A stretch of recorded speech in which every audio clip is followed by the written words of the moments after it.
Hello. 有黄？哎， Hello, everyone. This lecture is meta learning and its application to natural language processing. And this lecture will be given by me, Hongyi Li, and Thang. Thang is a professor at University of Stuttgart, Germany. And Shang-Wen Daniel Li. And Shang-Wen Li is an engineering and science manager of Facebook AI. So this is the outline of this lecture. In the part one, we will give you a basic idea about meta learning manager of Facebook AI, and we will have a break. Then in the part two, we will talk about the application of meta learning to human language processing, and we'll have another break, and we will talk about some advanced topic of meta learning for human language processing.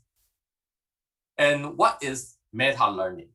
Meta learning is learn to learn.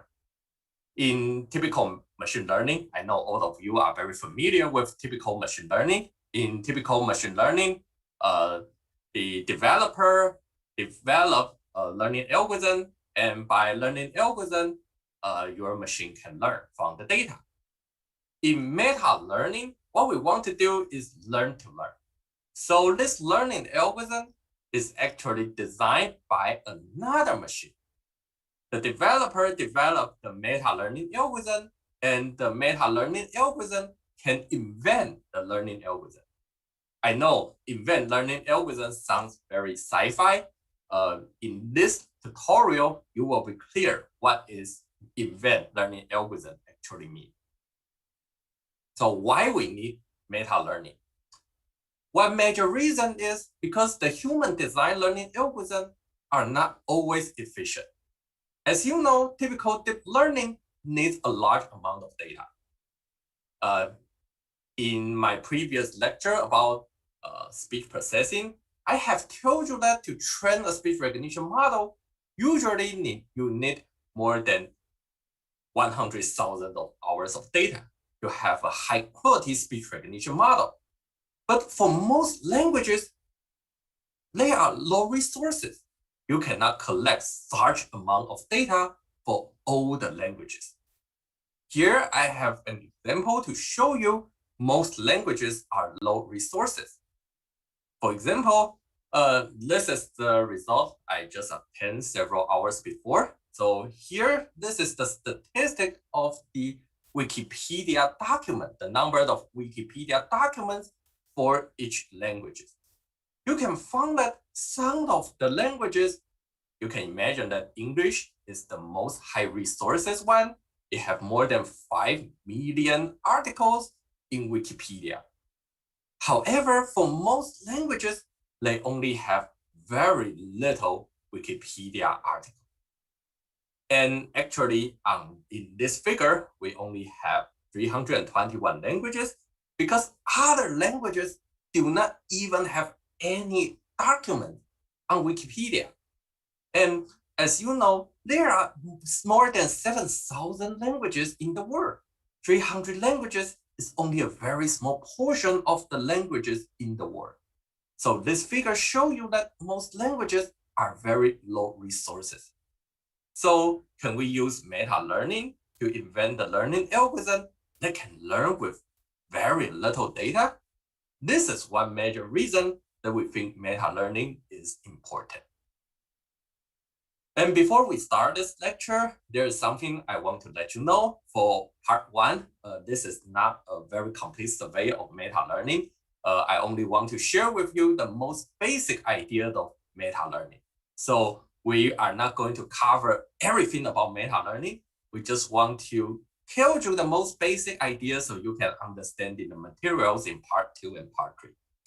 And in part 2 and part 3, we only focus on human language processing. We only focus on the application of meta learning to human language processing. Probably you may think that all the application of human language processing, probably that means that meta learning do not work well on image processing, but this is not true. Actually, meta learning has been widely used in image processing.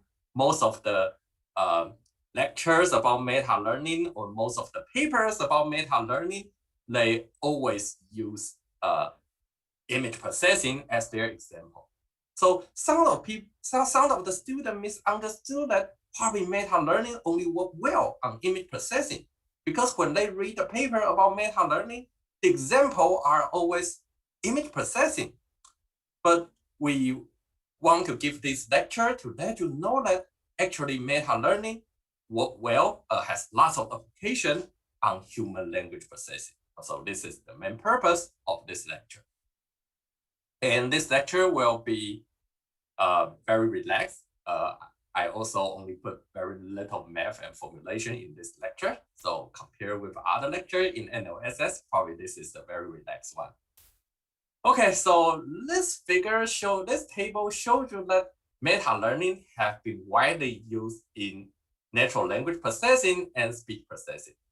Each column represents a category of meta-learning. So don't worry if you do not know what is learning to initialize or what is learning to compare. We will talk about them later.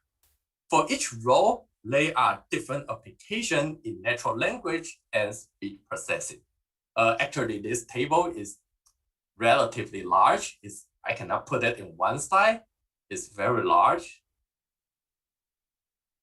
So it cannot be fit into one slide. Okay.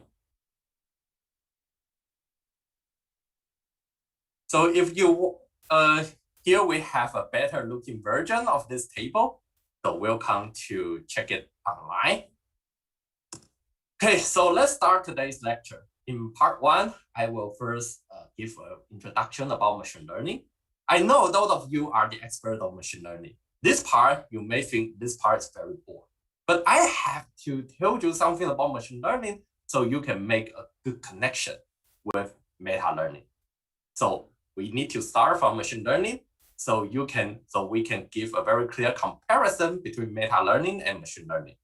Then I will talk about learning to initialize, more meta-learning approaches. Then Thang will talk about learning to compare and meta-learning vs other approaches. Then there's one important thing I would like to let you know. Actually, we have the recording of this lecture for part 1. So I'm going to play the video. One benefit of playing the video is that when the video is playing, we can look at the chat room. So if you have any question, feel free to just type it. If we can reply that, if we can answer the question by text, we will try to answer it. So let me start to play the video. First of all, I want to give a very brief introduction about machine learning. So what is machine learning? Everyone knows that machine learning is looking for a function. If you want to build a dog and cat classifier, what you need is to find a function which can take an image as input and output is the object in the image. To achieve that, we need 3 steps. So to find the function, there are 3 steps in machine learning. The first step is decide what is learnable. For example, in deep learning, you have a deep network, and the input of the network is an image, and the output is the classification result. And in this network, the network architecture is predefined, or the link between the neurons are already defined by humans, and the weights and bias of neurons are learnable. We use theta to represent the learnable parameters. In machine learning, a function f is denoted as f theta. The function f is parameter by theta, and this theta is learnable. This theta is learned from data.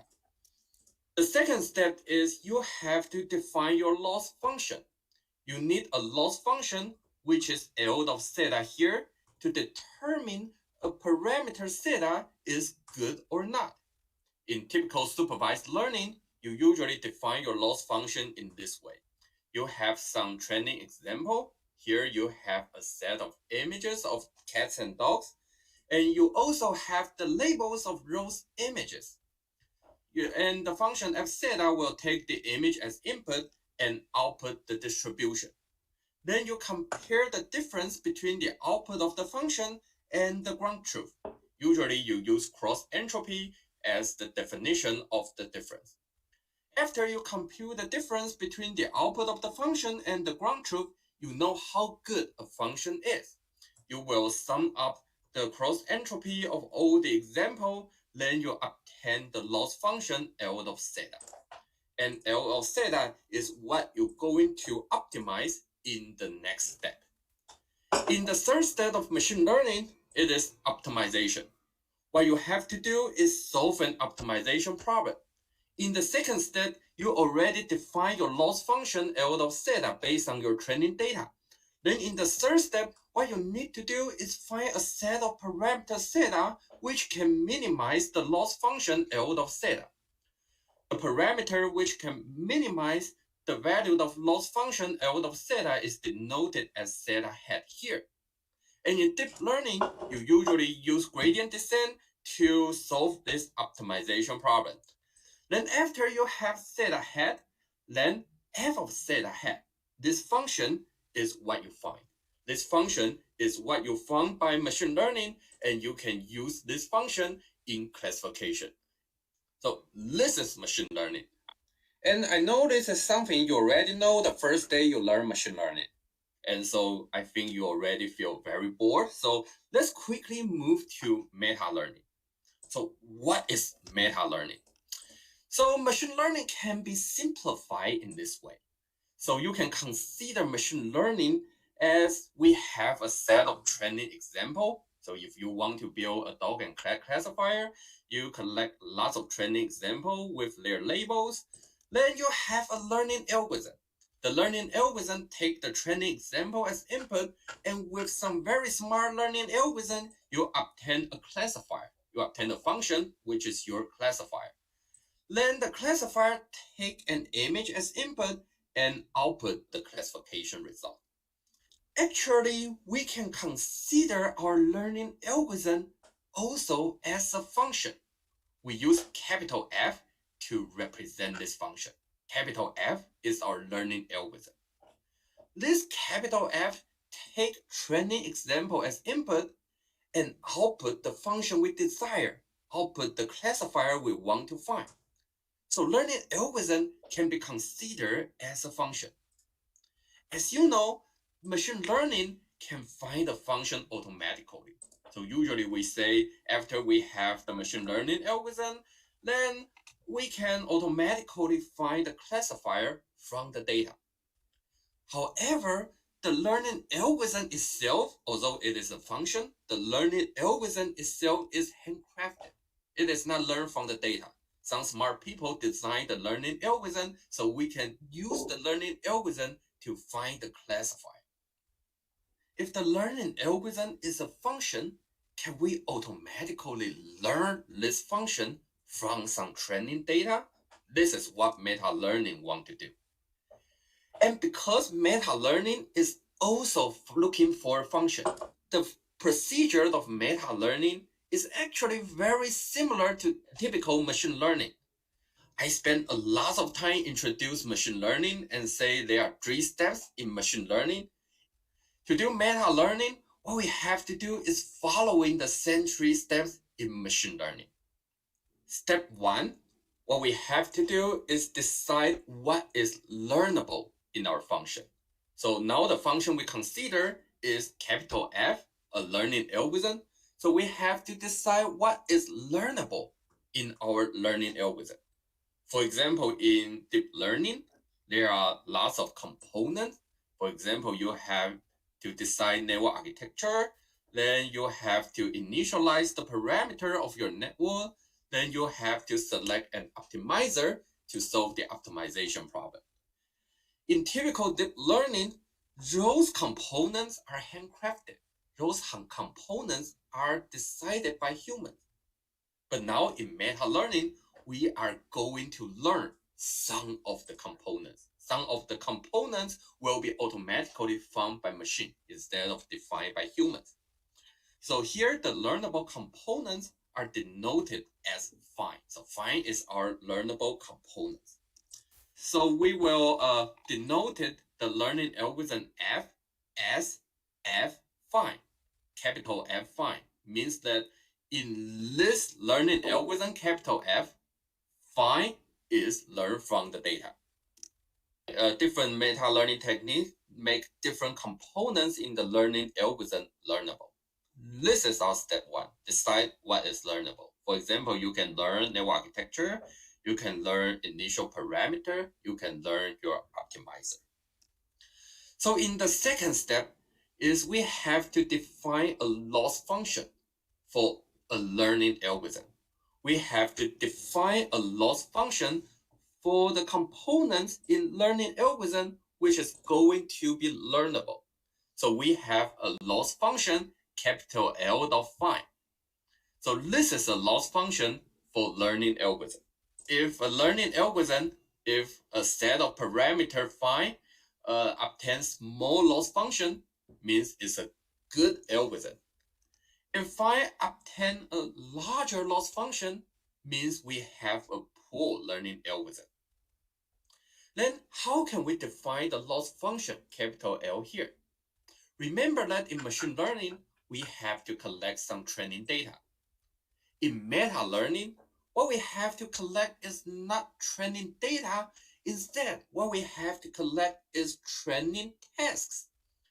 For example, if you want to build a dog and cat classifier, which is a binary classification problem, you have to collect lots of binary classification tasks.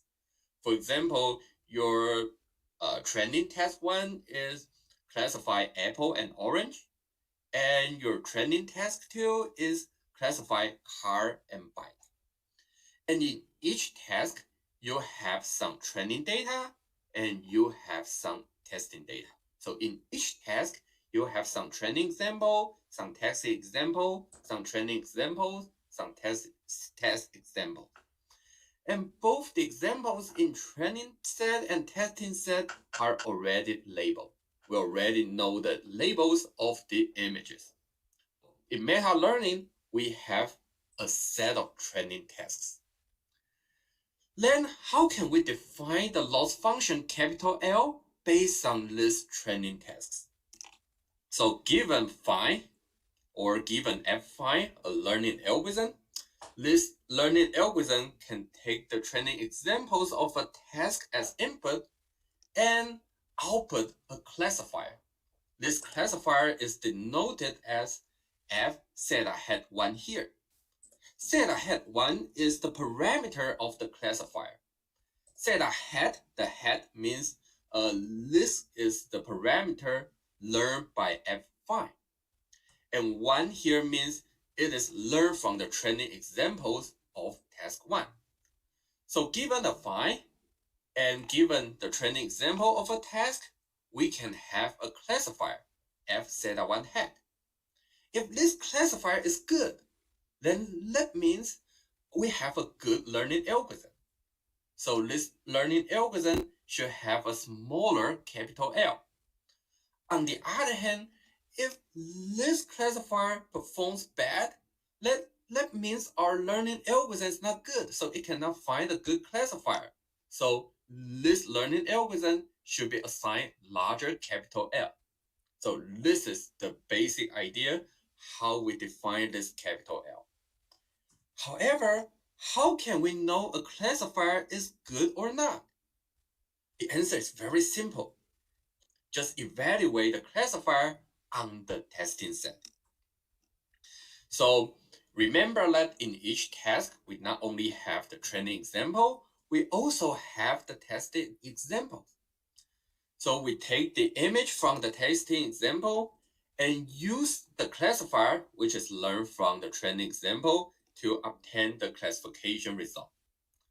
Then we compare the classification result of the learned classifier with the ground truth. Remember that in our testing example, we also have the label.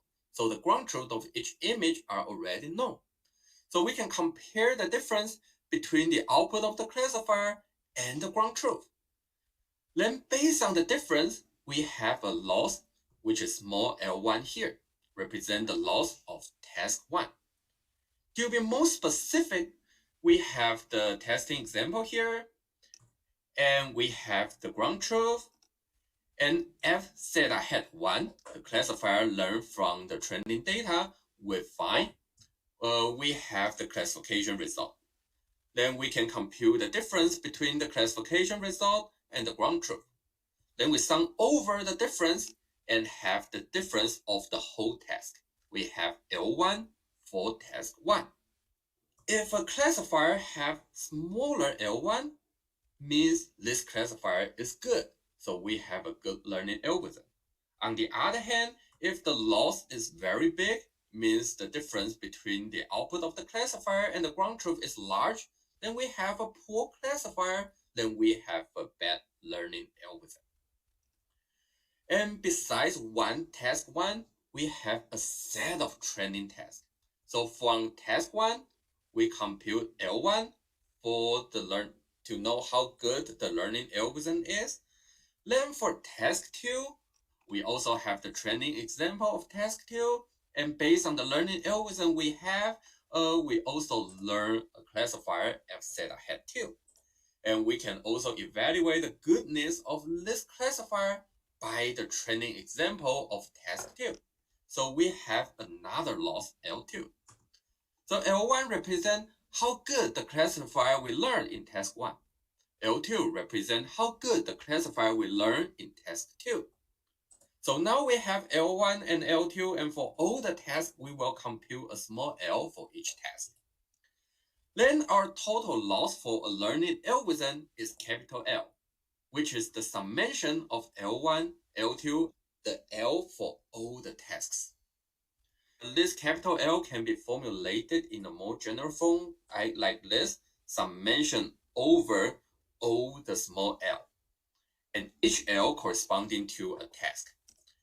And the capital N here means the number of training tasks we have.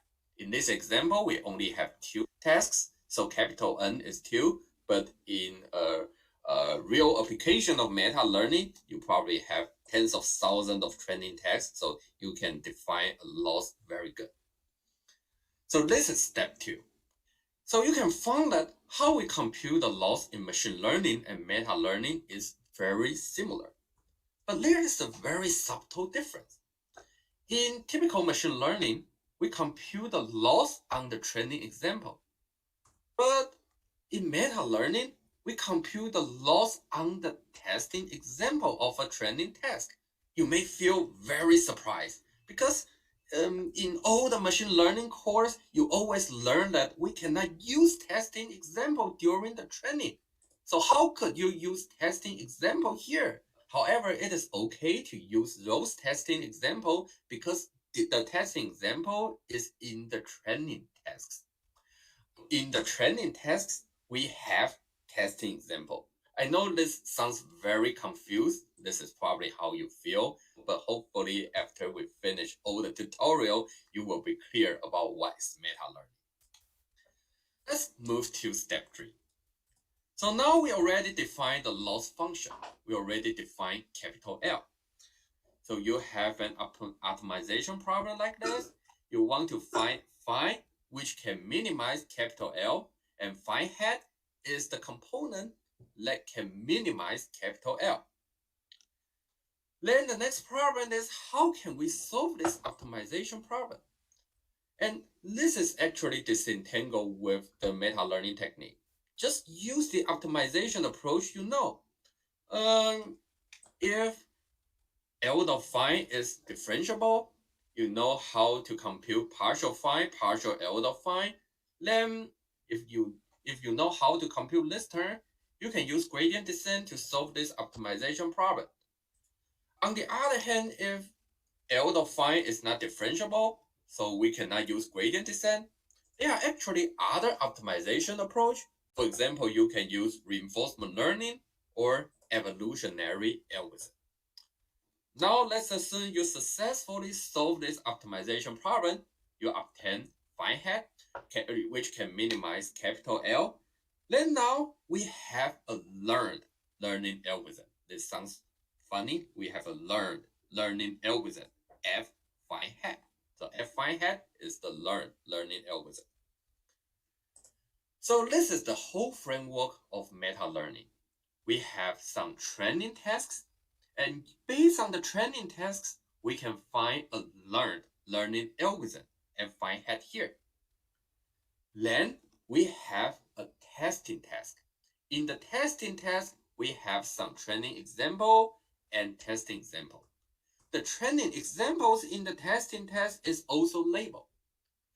And this F-fine head, the learning algorithm, will take the training example in the testing task as input and output a classifier.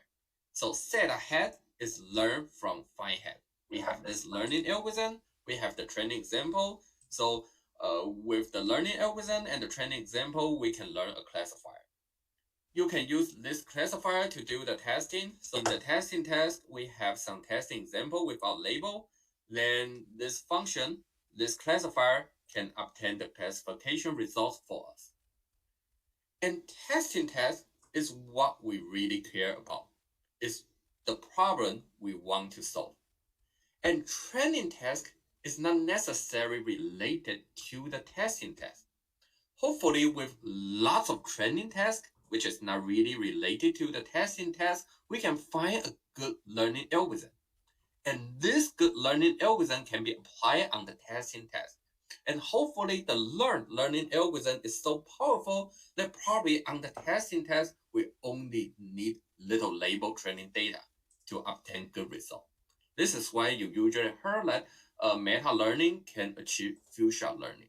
This is because with the training task, we can find a good algorithm, and good algorithm can find a good classifier with only a few training examples. Because only a few training examples is needed to train a model, few-shot learning is achieved. Because in the papers of few-shot learning, meta-learning is widely used. Some people even consider few-shot learning and meta-learning are equivalent. I disagree. I still consider few-shot learning and meta-learning are different. Few-shot learning is a target. The target is use little data to train a model. And you can use any method to achieve that.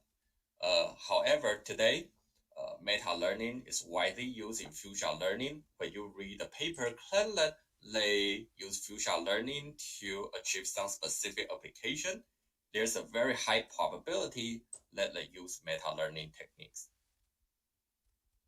This is why people consider few-shot learning and meta-learning are highly related.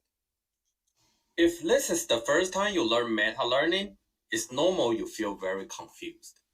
Let's spend some time to compare the difference between machine learning and meta-learning.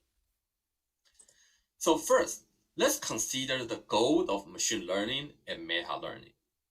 Machine learning is to find a function. For example, you can find a classifier given an image and obtain the classification result. Meta-learning is also trying to find a function, which is denoted as capital F here. And the goal of this capital F is to find a small f. So we have a capital F, which is actually a learning algorithm. And capital F take training example as input and output a function, small f. And hopefully we can use this small f in the machine learning task like classification. This is the comparison between the goal of machine learning and meta-learning. Let's take a look at the training data needed in machine learning and meta-learning. In machine learning, you only need training data from one task. You have training example in a task, then this is all you need. For meta-learning, you have to collect a set of training tasks. You want to learn an algorithm that can find a binary classifier for you. You have to collect a set of training tasks. You have to collect lots of binary classification tasks. And in each task, you have training example and testing example. In each task, you have training examples and testing example. Because now we have training task and training example and testing example, so sometimes it makes people very confused. In some literature, people call the training examples support set, and testing examples query set. So in a task, we have support set and query set. This terminology is widely used in the approach of learning to compare. Then in machine learning, you have a handcrafted learning algorithm, capital F. Then this handcrafted algorithm takes the training example as input and output the classifier you desire.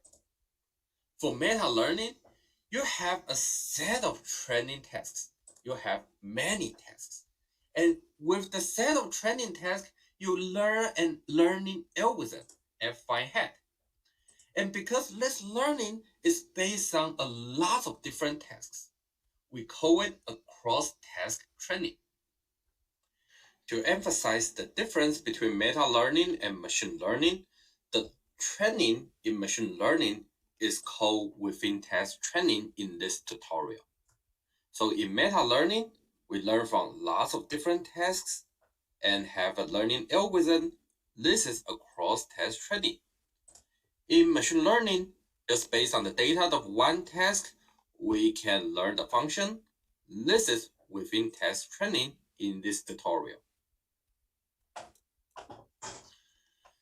And in machine learning, so with some training example, we find a classifier, then we use this classifier to classify some testing example and obtain the classification result.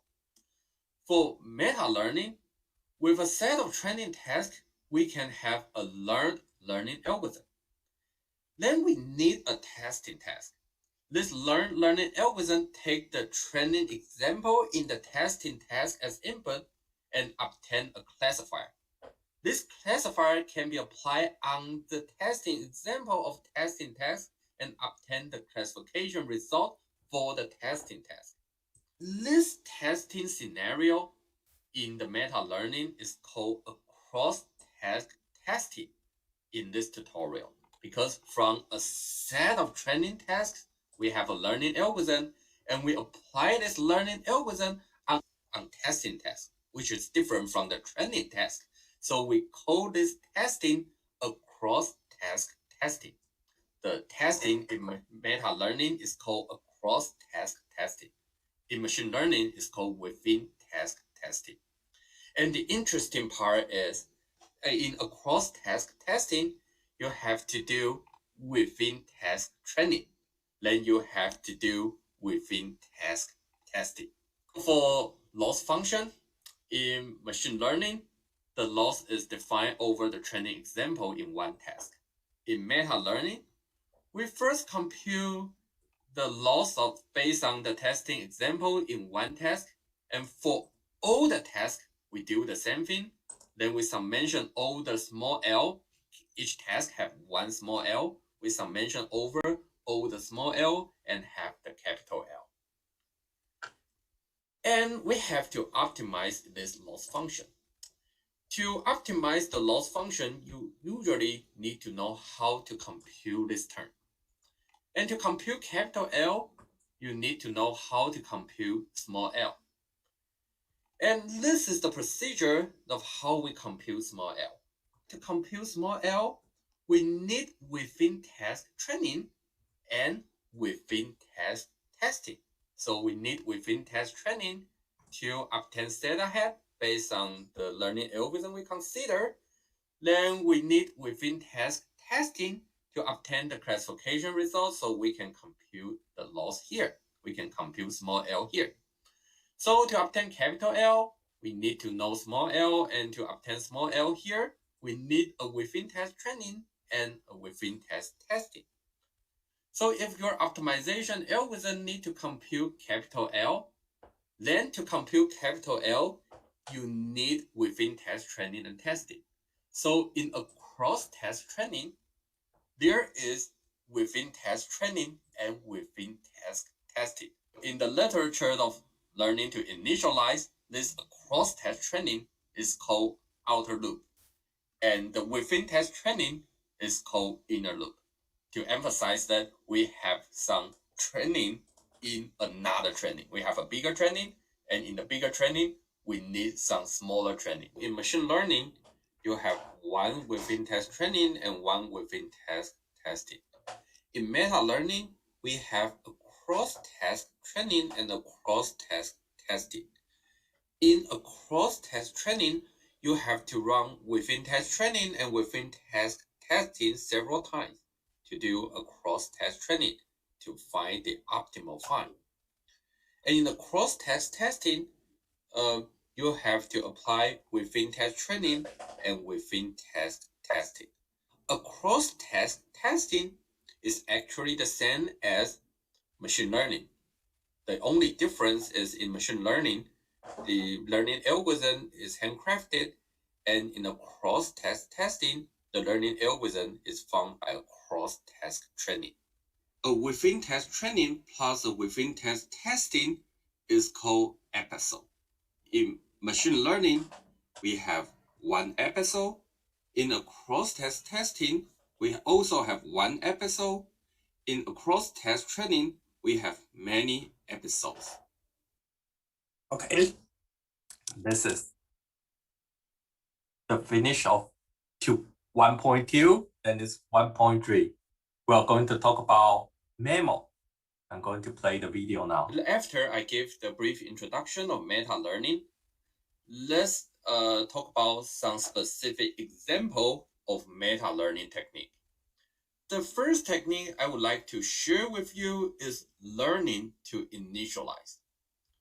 And in the family of learning to initialize, the most representative approach is model-agnostic meta-learning, or MAMO.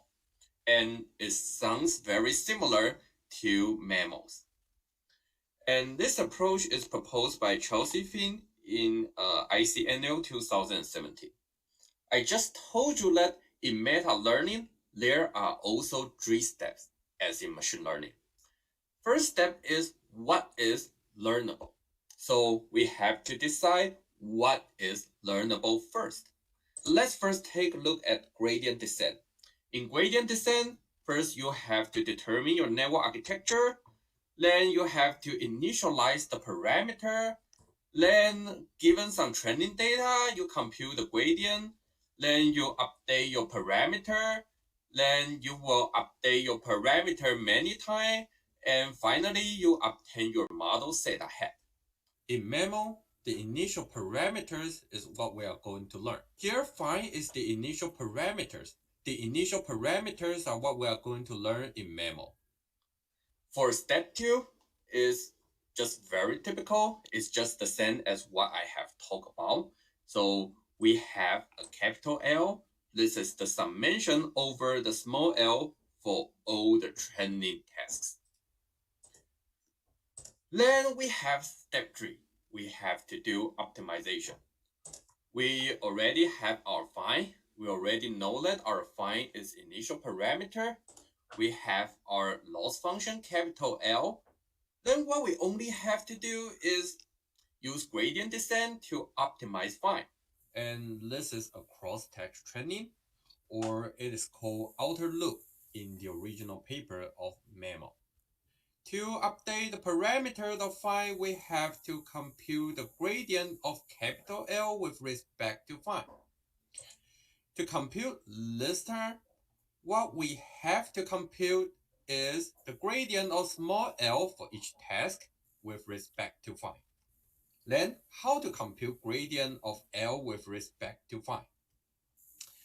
To compute this term, we have to know how to compute partial L, partial find I. And here, find I is the ith parameter of find. Then, let's see how to compute partial L, partial find I. So, let's first consider the relation between find and L.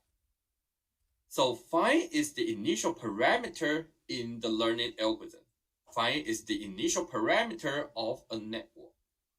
So find will influence the learned model. So if we have different find I, after the gradient descent, the network parameter we finally obtain will be different. So find I influence all the parameters in set ahead. Influence all the parameters in the learned model. Then this learned model will influence the small L we have. We have different theta hat, then we have different L. So theta hat determine the small L we have. So phi I influence L through theta hat. Based on the chain rule, this is something you learn in calculus. Partial phi I, partial L can be formulated like this. You summation over all the parameters in theta hat, and J is the index of one parameter in theta hat. You summation over all the parameters in theta hat, then you compute partial theta J hat, partial L, times partial phi I, partial theta J hat. Then if you can compute these two terms, you know how to compute this one, then you can compute this one, then you can compute this one. Then all the problem is solved. Then let's first take a look about how to compute this term. How to compute partial theta hat J, partial L. To compute this term actually is straightforward, but you have to know the value of L and theta hat. To know the value of theta hat, you have to do within test training to obtain theta hat. Then to obtain L, you have to do within test testing. And the within test training here is called inner loop. Now let's consider how to compute partial phi I, partial theta J hat. In typical learning procedure, phi has to update it several times to obtain theta hat. To compute partial phi I, partial theta J hat, you need to do the backpropagation all the way through the parameter updates. And this can be very computationally intensive. To deal with this problem, the most common way is reduce the number of parameter updates in within test training. Actually, in the real implementation of MAMO, lots of paper only apply one step. Lots of paper only update the parameter one step in within test training. The second approach is do some approximation. Use first order approximation. And MAMO have its first order approximation version. FO MAMO is proposed in the original paper of MAMO. Another approximation is reptile. I put the reference of reptile here. The third direction is inventing efficient ways to compute gradients. One good example is iMemo. This is the reference of iMemo. Now, we have a problem. Memo learns the initialization parameter, but Memo uses gradient descent to learn the initialization parameters. As you know, gradient descent need initialization. So to learn the initialization parameter phi, we need another set of initialization parameters for the initialization. We need phi 0 as the initialization of phi. So we already have learned to initialize, but learn to initialize also need initialization. Then what can we do?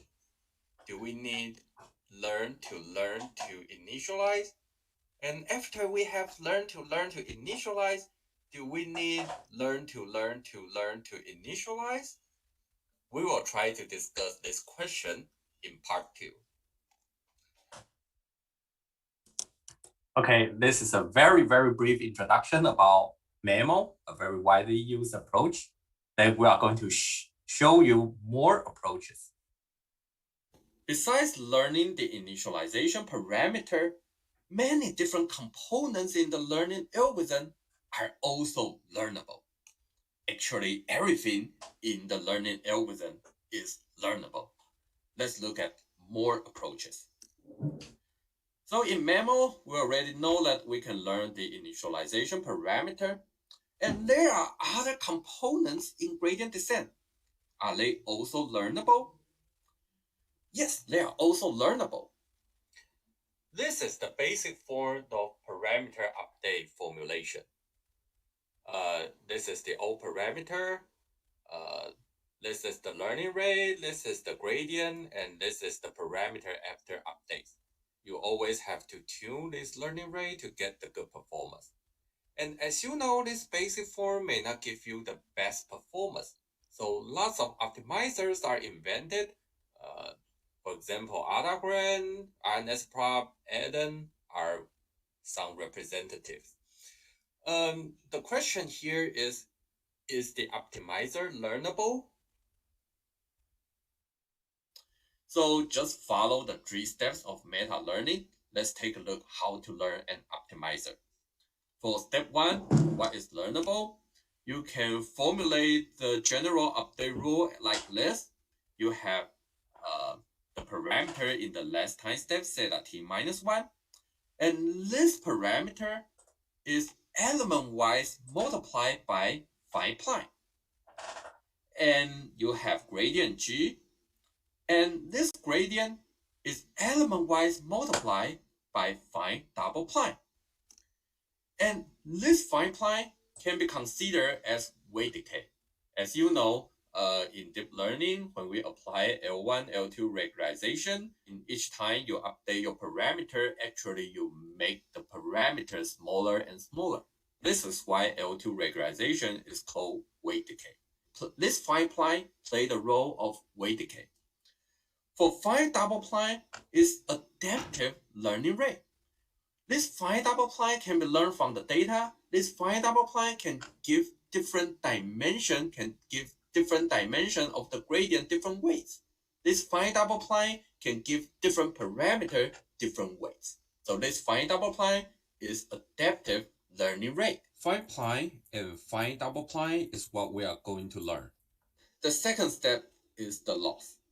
And there's nothing different from what we have talked about. We have a training task with training example, testing example. Then based on the training example, we can compute the gradient. We can update the parameters accordingly based on the update rule here. Here, phi prime and phi double prime is learnable. It is what we are going to learn in meta-learning. And to compute the loss, we use the update rule here to update the parameter and obtain set ahead, and we can evaluate the performance of set ahead on the testing example and obtain small loss. And we summation over the small loss of all the training tasks, then we have capital L. Then for optimization, there is something interesting. We can consider this optimization procedure. We can consider the gradient descent as a recurrent network. You can consider the gradient here as the input of the recurrent network, and you can consider the theta here as the hidden state in the recurrent network. And if we consider theta as the hidden state, then you can consider phi prime as the forget gate in LSTM and phi double prime as the input gate in LSTM. This is your hidden state, and the forget gate determine whether you are going to memorize the information in the hidden state or not. And the input gate determine whether you are going to use the input information or not. And here the gradient is the input information, and input gate determine whether you are going to use this input information or not. But actually, the procedure of gradient descent is not exactly the same as RNN. So what I just talked about is only an approximation. This is because in real recurrent network, the hidden state and the input data are independent. But when you do gradient descent, this gradient are actually depend on theta. In the literature, people usually ignore the difference to make the optimization problem here tractable. Simply consider gradient descent as a recurrent network, and you can train set phi prime and phi double prime as the forget gate and input gate of LSTM, then you can train the optimizer. And in a paper, Optimization as a Model for Few-Shot Learning, they showed us the result of forget gate and input gate. For the value of forget gate, they found that the value of forget gate is usually close to 1. So it's very similar to weight decay. As you know, in weight decay, you usually set the weight as something like 0.9 or 0.99. And machine also automatically learn that. And there's another paper titled Learning to Learn by Gradient Descent by Gradient Descent. They have a very fancy name. This is not typo. They truly named their paper in this way, Learning to Learn by Gradient Descent by Gradient Descent. And they consider the optimizer as an LSTM. They compare the LSTM, the learn optimizer, with other optimizer, and found that the learn optimizer, the LSTM, can achieve better result than other optimizer. You can check the paper for more detail. So now we can learn initial parameter, we can learn update rule. Then how about network architecture? Can we learn network architecture? Can we consider network architecture as fine? Of course we can learn network architecture. This is network architecture search. I believe most of you already heard this technology. There are lots of papers related to network architecture search, and I think I do not have to go through the 3 steps now. You are already very familiar with the 3 steps of meta learning. So let's just take a look at the optimization part. In network architecture search, now fine is the network architecture. If you can solve this optimization problem, if you can find fine, which can minimize the capital L, then the problem is solved. However, gradient descent cannot be used at here because capital L is not differentiable with respect to fine. Because now fine is your network architecture is something discrete. So now capital L is not differentiable with respect to fine. To solve this problem, reinforcement learning is widely used. You can use reinforcement learning to optimize capital L. The basic idea is like this. You train an agent, and this agent uses a set of actions to determine the network architecture. And fine is the agent's parameter. So we learn the agent's parameter and hope the agent can generate the proper network architecture. And the reward of the agent is negative capital L. The agent will learn to maximize the reward. In other words, minimize the loss function. So we learn the agent's parameter and hope it can generate the network architecture. The network architecture can maximize the reward function or minimize capital L. And this is how you actually do. You have an agent fine, and probably it can be considered as a recurrent network, and this recurrent network generates a hyperparameter of the network architecture. For example, if you want to generate a convolutional neural network, probably recurrent network can tell you the number of filters in each layer, the filter height, filter width, stride of height, stride of width, and so on. Then based on the output of the agent, you have a network, then you train the network on the training example, and training this network is actually within test training in the terminology of this tutorial. I know in the NAS, people do not use this terminology, but training this network, training the network generated from this recurrent network generates a hyperparameter, and based on the hyperparameter, you have a network, and training this network is actually within training. Then you evaluate the performance, you evaluate the actual accuracy of this network on some testing data, then you have the reward. Then you update fine to maximize the reward. And update fine to maximize the reward is actually a cross-test training in the terminology of this tutorial. This is the basic idea of network architecture search. And besides reinforcement learning, you can also use evolution algorithm to solve this optimization problem. And besides reinforcement learning and evolution algorithm, you can also try to compute this term. There is an approach called DARS. DARS uses some way to make this capital L differentiable with respect to phi. I'm not going to go through the detail here. You can check the paper to see how to make this term differentiable. Meta-learning can also be used to improve data processing. For example, everyone knows that data augmentation is useful. However, what is the best data augmentation strategy? We do not know that. How about learn data augmentation strategy by meta-learning? And as you know, we can use data reweighting strategy to give different examples different ways. But what is the best data reweighting strategy? We don't know either. How about learn data reweighting strategy by meta-learning? In part 3, we will talk more about how to use meta-learning to improve data selection. And until now, our learning algorithm is still based on gradient descent. We just try to learn the components in gradient descent. How about we just forget gradient descent and replay the whole learning algorithm as a neural network? Now the parameter of the network is fine. If we can learn this fine, if we can learn this network, then we can consider machine invent a new learning algorithm. We have a network, this network take training example as input and directly output the learned parameter, then it is not gradient descent anymore. We can consider machine invent a new learning algorithm. This sounds pretty cool and people already try that.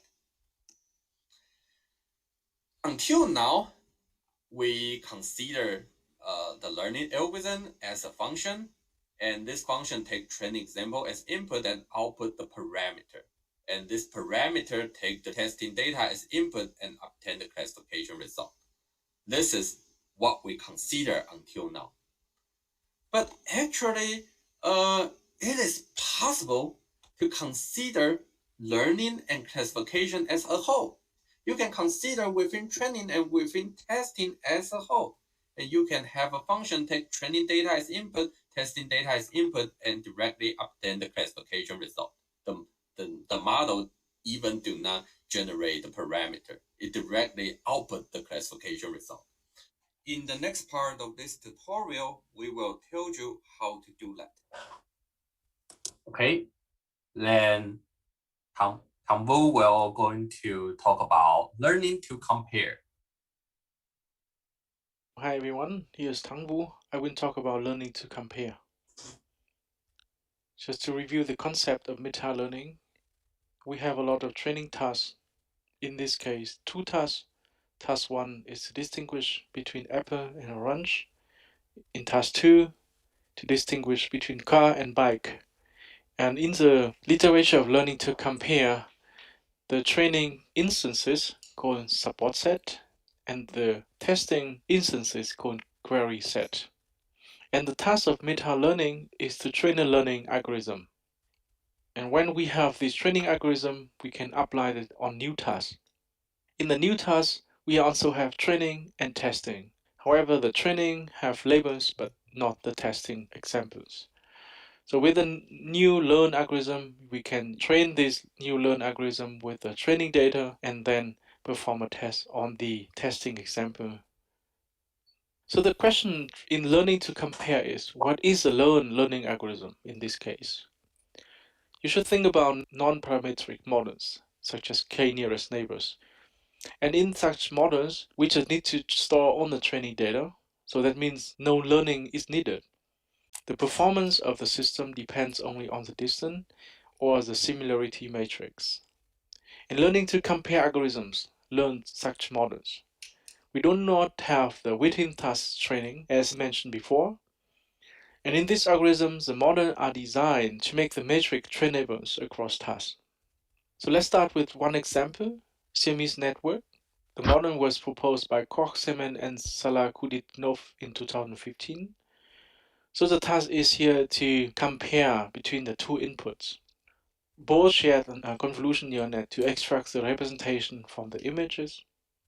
After you get the embedding, the representation for each of the image, you can compute the score using any similarity scoring function, for example, cosine distance function. If the two images refer to the same object, the score will be large. And if they refer to different objects, then the score will be low. So you can see here a way how to make a scoring function trainable. So in this case, you can train the convolution neural net. You can even design a similarity function with some parameters that can be trained. So the intuition is you want to move the embedding closer to each other if the two images refer to the same objects, and move them far away from each other if they refer to different objects. So seamless network can be used in traditional machine learning settings, that means for one task. But you can also frame it as a meta-learning problem in which you define each of the objects as a task. And you have a reference image in the training set, and in the query example, you have an image with a label whether this image refer to the same object from the training image or rather not. So you can see here 3 different tasks, and the goal is to train a network that can output a higher score if the two images refer to the same object. And in the testing task, you have again the reference image for a new object, and you have a query example where the network should predict either yes or no. And then in the next following slide, I will talk about 3 different models that are used in many different applications in speech and language processing.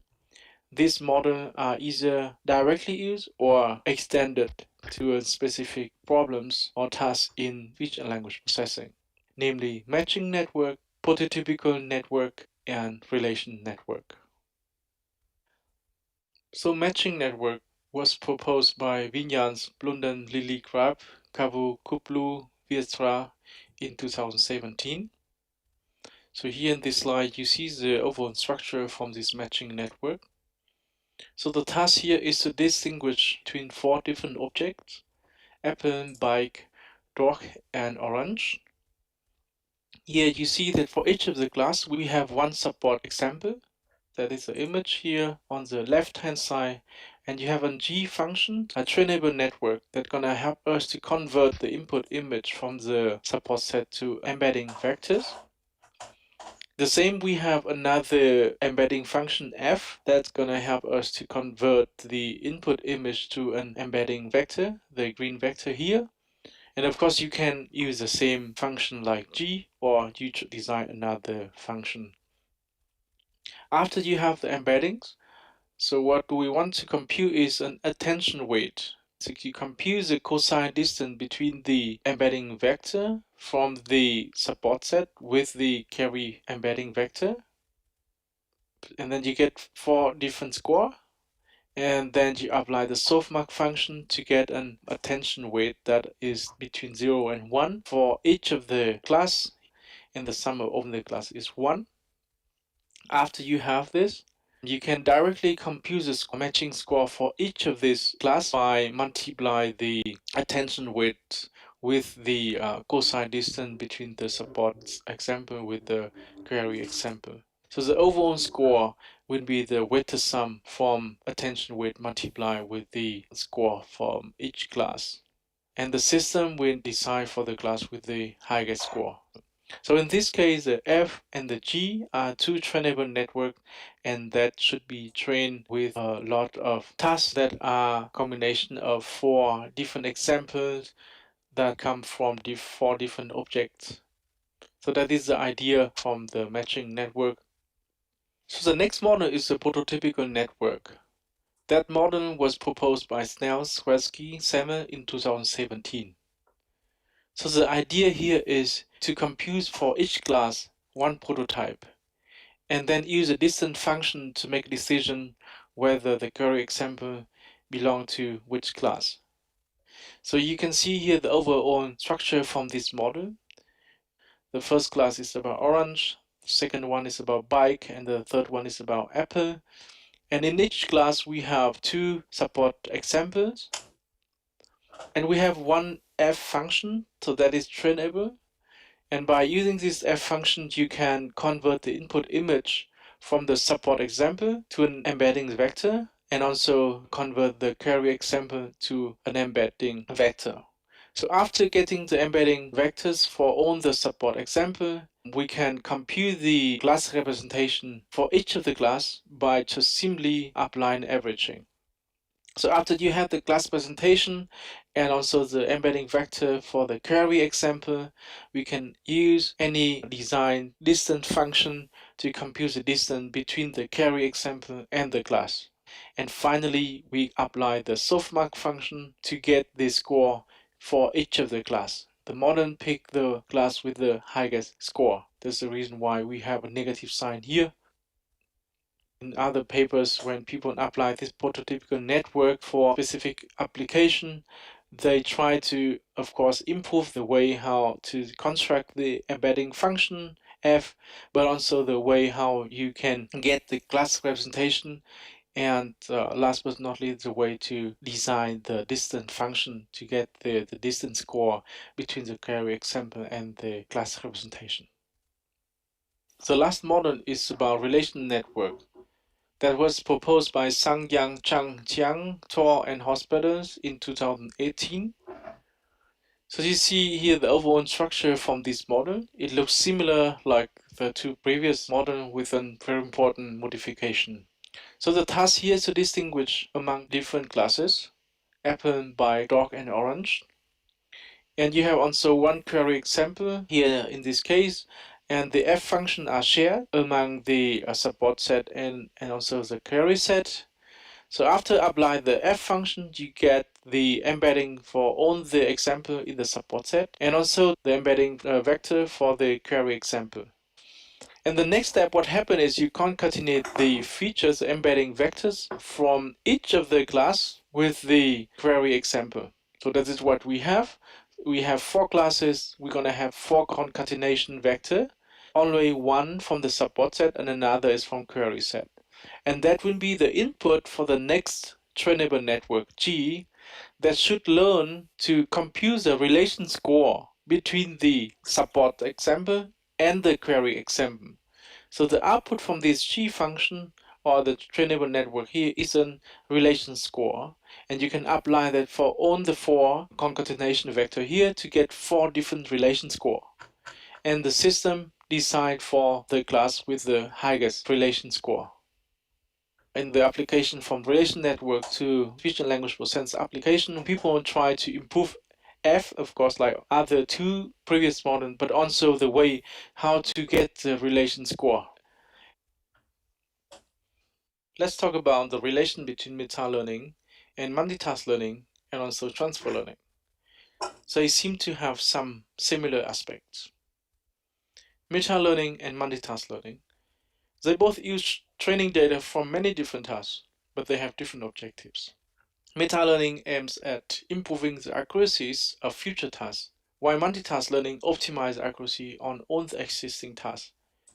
The more tasks, the better is the meta-learning model. However, multitask learning method might have some problem with a large number of tasks. Meta-learning and transfer learning, their goals are similar. They want to improve accuracies on future new tasks.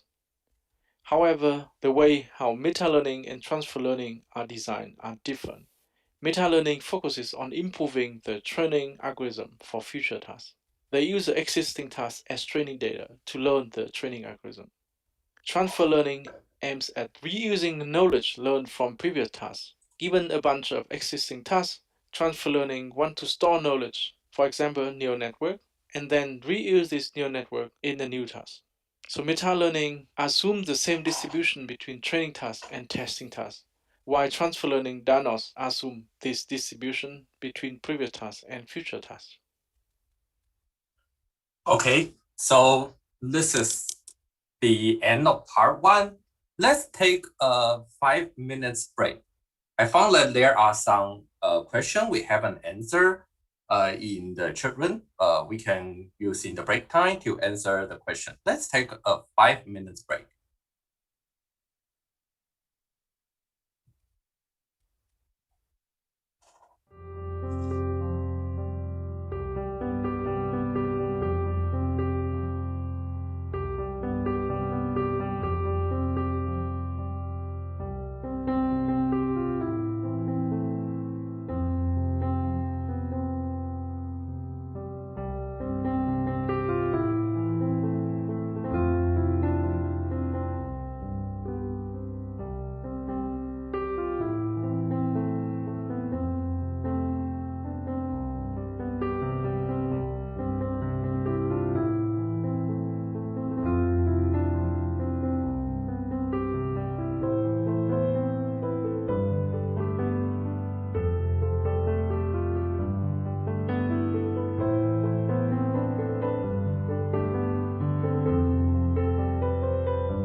Hello, I'm back. It looks like we do not answer too many questions during the breaking time. Sorry, my typing is not very fast, but when I give in the talk, Daniel can continue to answer your question. Here, I'm going to start the part 2. The part 2 is applying meta-learning to human language processing. So before I start this part, let me remind you the framework of meta-learning again. Then I will mention 2 general questions. This is a 2 very frequent questions, and I will try to answer the 2 questions at the end of this part. So in meta-learning, we have some training tasks and some testing tasks. In each task, we have some training examples and testing examples. In each example, we have model input and the ground truth. So we want to train a model, take the model input as the input of the model, and the model have to output something close to the ground truth. However, if the meta-learning approach we use here is learning to initialize, then there is a very serious constraint. The constraint is all the model using all the tasks need to have the same model architecture, or learning to initialize will not work. Then consider the problem here. If all the tasks need the same model architecture, however, in natural language processing, usually the input of your model are sentences. What if different tasks have the training example from different languages? What if your training task is English and one of your testing tasks is Chinese? Then the input of the model will be different, right?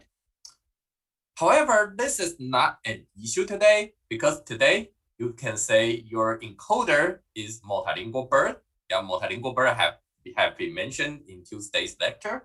So use multilingual bird. You can use one model to take care of all the different input languages.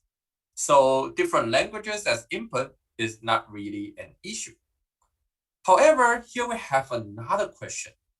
If BERT is already widely used to find a good initialization in natural language processing, as you know, based on Tuesday's lecture, BERT is pre-training, and pre-training is find a good initialization for the downstream tasks. Then BERT already provide a good initialization. Why we need learning to initialize? We already have good initialization from BERT. Does meta-learning, does learning to initialize still helpful in this scenario? This is my first question.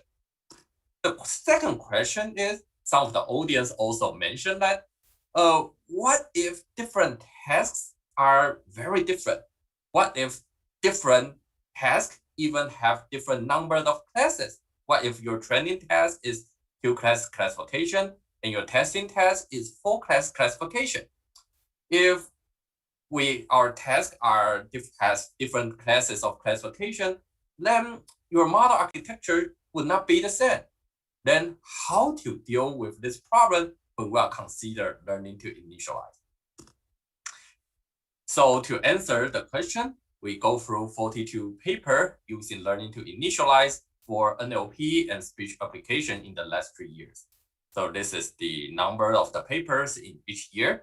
And you can find that in 2018, there are only very little paper using learning to initialize for speech and NLP application. But recently, we have more and more paper. So it looks like meta-learning become more and more popular in natural language processing community. So I'm also curious, what are the learning to initialize approach used in this paper? Most of the papers still use the original memo, and some of them try different variant of memo, including FO memo and reptile. Due to time limitation, we cannot go through those techniques here. I already mentioned those techniques in the first part and put some reference, so I encourage you to check the reference. Then how to use meta-learning in natural language processing. I know not all of you are familiar with natural language processing, but don't worry. Just like speech processing, it is good enough if you know sequence-to-sequence model. So for example, meta-learning have been used in machine translation. And as you know, machine translation take the sentence of one language as input and output the sentence of another language. This is a sequence-to-sequence problem. So today, your machine translation model is just a sequence-to-sequence model. Then you can apply meta-learning. So in one of the earliest paper that use meta-learning in natural language processing, what they do is like this. They have some training tasks, and their training tasks are different language pair. For example, French to English, Spanish to English, and so on. They have different training pairs. They have different language pairs as training tasks.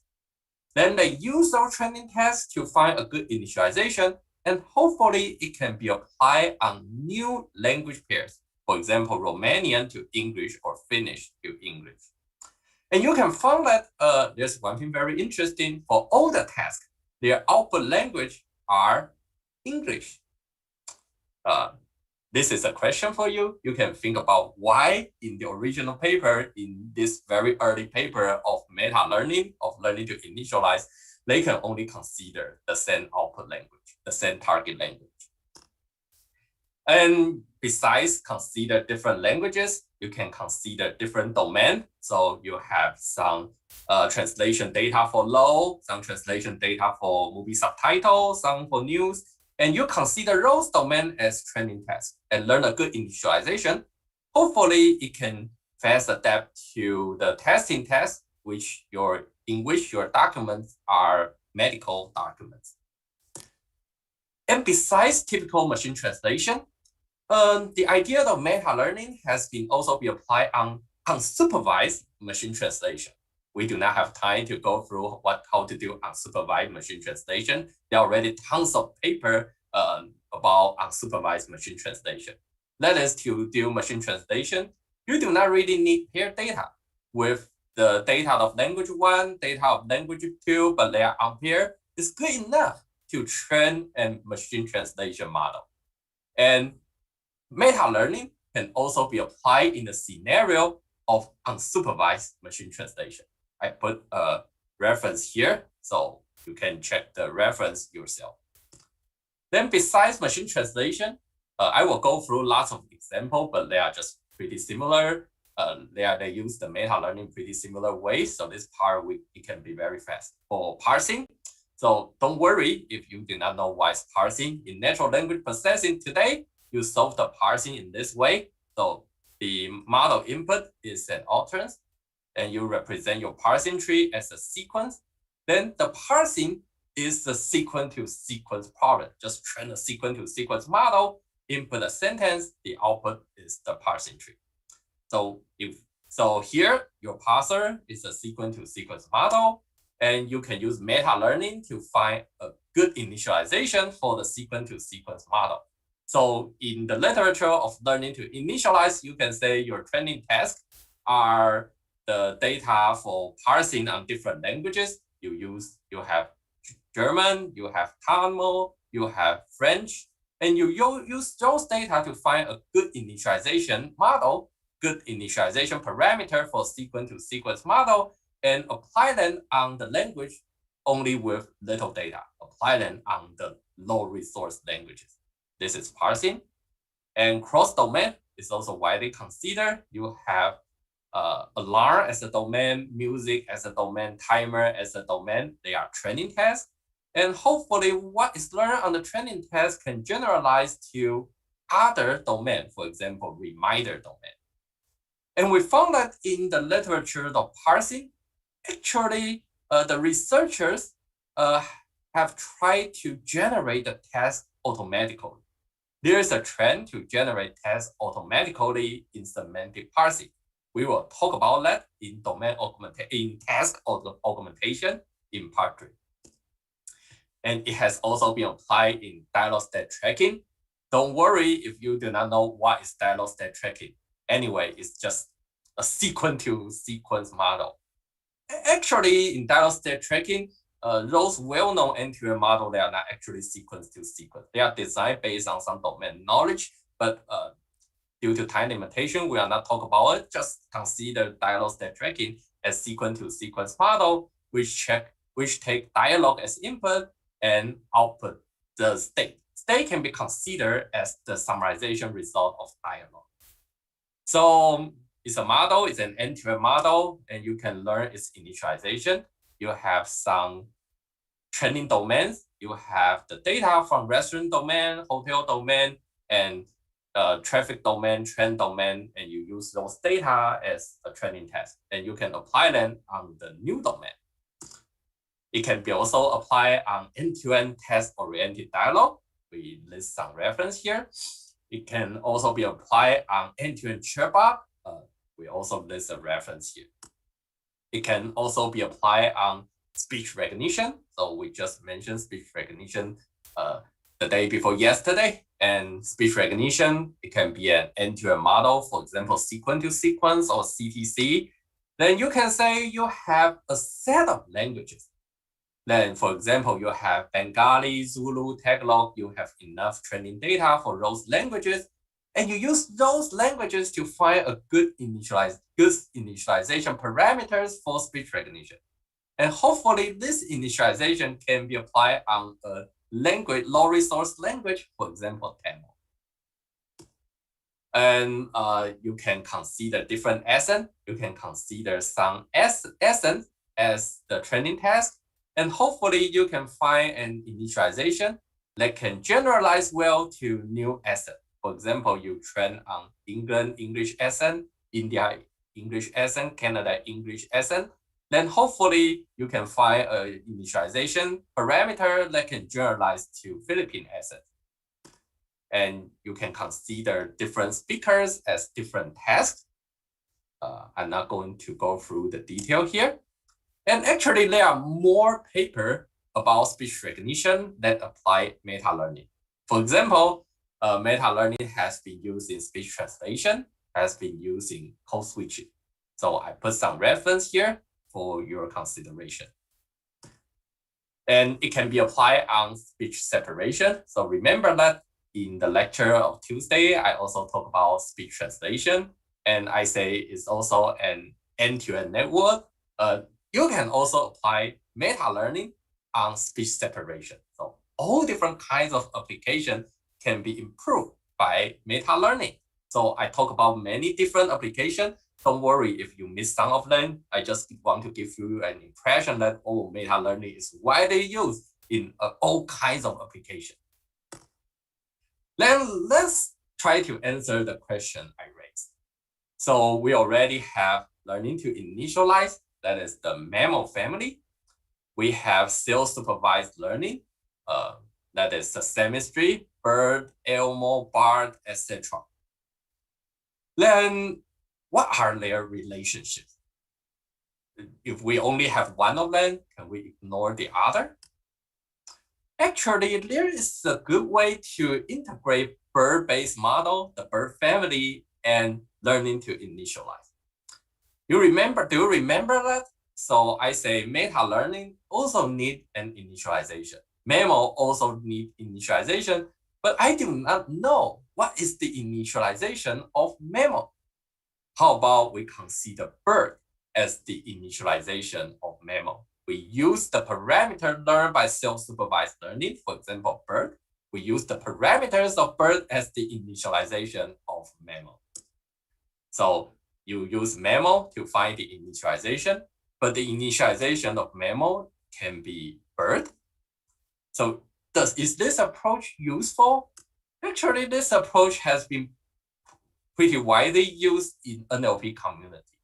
Based on our survey, already 50% of the paper use self-supervised learning as the pre-training of meta-learning. Means you use self-supervised learning to find a set of initialization parameter, and this self-supervised initialization parameter are used as the initialization of mammal or other learn to initialize approaches. So this is one example to show the integration of self-supervised learning and mammal. And I think this is the result of semantic parsing. And the horizontal axis means different numbers of data. Actually here, the unit of the data is SPIS. Don't worry if you do not know what is this. So here it means there is more and more data. The blue curve is the result from bar. So it's the cousin of bird. Just consider it as one type of bird. And you can use bar plus reptile is the green line. So reptile, I have mentioned that is one variant of mammal, and it looks like with reptile, you can further improve the performance of bar. Here we have another example. The horizontal axis is the number of training data. The blue line is the result of bird. And you can find that even though bird find a good set of parameters, if you only have very little training data in your downstream test, bird does not work well. However, reptile, a variant of mammal, can work well even with very little training data in the downstream test. And so here, bird, why meta-learning can further improve bird? Because in those self-supervised model, they use a self-supervised objective to train as their training objective. And these self-supervised objectives are very different from the objective of downstream task. So actually there is a learning gap between the self-supervised learning and the downstream task you really cared about. However, for mammal, when we train the mammal leverage the training tasks. So for mammal, you already know what the tasks look like. So mammal, this is the reason why mammal can further improve self-supervised learning. And there's another method very similar to learning to initialize. That is multitask learning. I know the audience also discussed multitask learning a lot during the part 1. So both learning to initialize and multitask learning, they have a set of training tests. However, how they use those training tests are different. For multitask learning, you just put all the data in the training test together and use typical supervised learning to train a model as the initialization of testing test. So you can get that actually learning to initialize and multitask learning, although both of them use multiple training tests, their learning criterion are not the same. Their learning criterion are quite different. And this is some comparison between learning to initialize and multitask learning. For the performance, usually multitask learning are considered as the baseline of learning to initialize. If you read the paper of those papers use mammal in all kinds of different applications, usually they will consider multitask learning as their baseline and say they outperform multitask learning. But however, there's some counterexample. You can find some counterexample claim that actually multitask learning are also work pretty well. On the other hand, for the training speed, multitask learning are much faster than learning to initialize. Because in learning to initialize, you have update the model once, then you can train your initialization parameter. So learning to initialize has more computation compared with multitask learning. Multitask learning is just the typical supervised learning. But there's probably one way to integrate multitask learning and meta learning. So because multitask learning is faster, learning to initialize is slower, but sometimes usually with better performance. So how about we consider the result of multitask learning as the initialize of learning to initialize? We first use the fast multitask learning to find a good set of parameters. Then we already find a good initialization. Then we use learning to initialize, we use mammal to fine-tune the result of multitask learning. Does this approach work?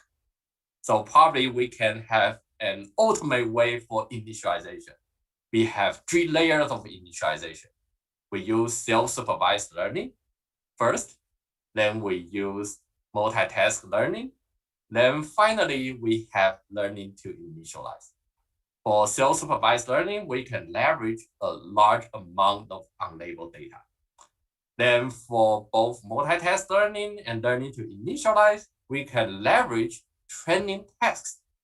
Yeah, for self-supervised learning, you only use unlabeled data, but for those part, for these 2 layers of initialization, we can utilize training tasks and learning to initialize, further consider the fine-tuning stage, because multitask learning do not consider the fine-tuning stage during the training, but learning to initialize consider fine-tuning stage during its learning. So how about we initialize the models with 3 layers, with 3 different approaches? Does this approach work? Actually, some papers show that this approach works. For example, in this paper, they apply meta-learning in dependency parsing.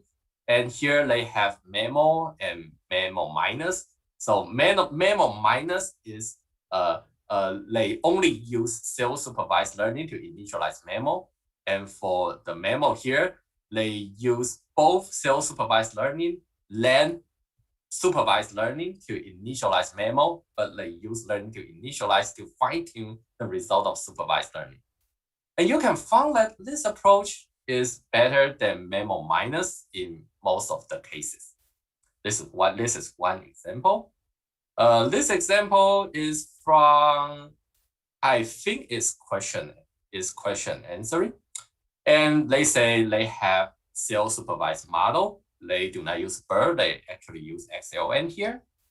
And you can use self-supervised model as the initialization of supervised learning. Then they use the result of supervised learning as the initialization of meta-learning, as the initialization of memo. And they found that memo initialized with supervised learning can get better approaches. However, there are some counterexample. In our paper, one-shot learning for speech separation, we found that initialized by multitask learning do not improve the performance of memo. But don't take it in the wrong way. In our experiment, memo outperform multitask learning.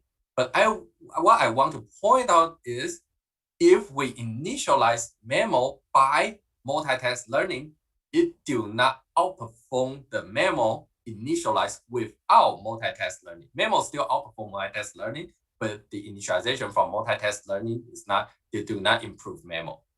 There's another paper also pointing out the same thing. They found that supervised pre-training, multitask learning do not make memo work better. If you use multitask learning as the initialization of memo, you do not further improve the performance of memo. So what is the ultimate way of initialization is still under investigation. So for the second question, what if your training test and testing tests are very different? For example, they have different output space. One is 2-class classification and another is 3-class classification. What's the problem here? Consider a model for 2-class classification. You have some input for your model, the model output and embedding, and for each class, there is a weight vector and output the final score. For 3-class classification, even though the model here and the model here have exactly the same model architecture, there are 3 classes, so you need 3 weights. However, the training test can learn the initialization of W1 and W2. However, we do not know the initialization of W3 because in training tests, they are all 2-class classification, so the model never know what are the parameters for the class 3. So there's a problem. There's some paper to solve this problem. One, there are 2 examples. Actually, these 2 examples, their approach are pretty similar. One is DELPA, one is proto-memo, and as the name suggests, proto-memo is prototypical network plus memo. I put the reference here. You can check the reference for more details. I just give you the rough idea. How does the researchers solve this problem? So the solution is like this. Because if the training task and testing task has different number of classes, then we will have problem. How about we just do not learn the class-specific parameter? Let's ignore the class-specific parameter. Let's just not learn it. But if we do not learn the class-specific parameter, how can we get the class-specific parameter? They get the class-specific parameter in this way. They generate the class-specific parameter from the data. So if you want to know the class-specific parameter for class 1, you want to know this weight for class 1, what you do is in your training data set, you find the data belongs to class 1, and you have an encoder. This is also trend. And your encoder get the embedding, and you average the embedding. Some paper directly take this embedding as the weight here. Directly take this embedding from the data of class 1 as the weight, as the class-specific weight for class 1. And some paper learn a transformation here. So you take this embedding as input, and there's a transformation and obtain the weight here. And the whole model here can be learned end-to-end. So this can be considered as integrated memo and metric-based approach. And in the next part, Thang will talk about how to use a metric-based approach in natural language processing. So let me play the video here. I'm going to play it. Now I will discuss papers that use learning to compare method in natural language processing tasks. Let's start with a very quick recap about learning to compare methods. The intuition behind this family of methods is that you want to design an encoder, for example, a convolution neural net that embeds the query and the support example in a latent space. You also want to design a similarity function that is trainable. The joint objective of these two elements is that examples from the same class are getting closer to each other, and examples from different classes are well separated. For many papers that apply an advanced learning to compare method to natural language processing, we can observe the following general patterns. First of all, almost the proposed methods are based on either matching network, prototypical network, and relation network. The main novelty of these papers focus on either representation learning for a single instance or for prototypes or classes, or on scoring functions, for example, distance similarity function, and also the way how to compute the relation scores. So now I will review some papers that apply learning to compare methods. I will focus on the three following tasks: text classification, sequence labeling, and knowledge graph completion. And for each of these categories, I will present 2 or 3 interesting papers and highlight their novelties. Let's start with the text classification task. Given a piece of text, for example sentences or documents, your system should output a predefined class for it. For example, positive if your task is sentiment analysis. The first paper is Induction Networks for Few-Shot Text Classification, published by Geng, Li, Chu, Jian, and Sun at EMLMP 2019. In this paper, the authors propose a novel network architecture called induction networks that is essentially an extension of the relation network. They improve the generalization of the class presentation by using dynamic routing algorithms proposed by Sabu et al. In the paper about capsule network. They leverage the neuron tensor network proposed by Soccer et al. To compute the relation scores between carries and class vectors. Finally, they show that the combination of these two components leads to the best performance. Now let's take a closer look on the induction networks. First, all the examples in the support set and the carry are embedded in a latent space using an encoder. In this paper, they used bidirectional LSTM, followed by a self-attention layer to obtain the sample vectors and the carry vector. Afterwards, they introduced an induction module based on matrix transformation and dynamic routing algorithms to compute the class vectors. So the motivation is to ignore irrelevant details and focus on general semantic information from various samples in the same class. By doing so, they hope that the matrix transformation and the routing procedure enable the model to generalize well on recognized unseen classes. To compute relation scores between the query and the class vectors, they use neuron tensor network, which is known to work very well in modeling the relationship between two vectors. So for more details, please take a look on the original paper. In their experimental results, induction networks show better performance than other strong baselines learning to compare models. The second paper is Diverse Few-Shot Text Classification with Multiple Matrix, published at ASN 2018 by Yu, Wu, Yi, Shang, Potter, Cheng, Tiezhou, Wang, and Chu. The authors argue that in previous work, tasks are used in training and testing have low variance. It is not realistic. In a more realistic setting, tasks are more diverse, and it is challenging to apply learning to compare methods. Therefore, they propose a two-step meta-learning method. In the first step, they cluster the tasks, making them more homogeneous, then apply learning to compare method to each of these clusters and combine the decisions. In sum, the authors advance meta-learning that allows combining multiple learning to compare methods. Let's take a closer look on how it works. In order to cluster the tasks, the authors first created a transfer performance matrix, meaning training a system on a task and apply it on the other task. Because this matrix is not complete and not reliable, they apply several tricks to filter the scores and to complete the matrix. At the end, they apply spectrum clustering to cluster the tasks. Finally, they combine the decision by using this equation, and the linear coefficients here are trainable parameters. For more details, please take a look on the paper, but I think that this idea could be applied for other applications as well. Now let's move to the sequence labeling task. Given a sentence, a sequence of words, your system should output labels for each of the words. One example is that if the input is book me a hotel in Taiwan tomorrow, the system should be able to identify Taiwan is a place and tomorrow is a time for the booking. The first paper is few-shot tagging with collapse dependency transfer and label enhanced task adaptive projection network, published by Hu, Chen, Lai, Shu, Liu, and Liu at ACN 2020.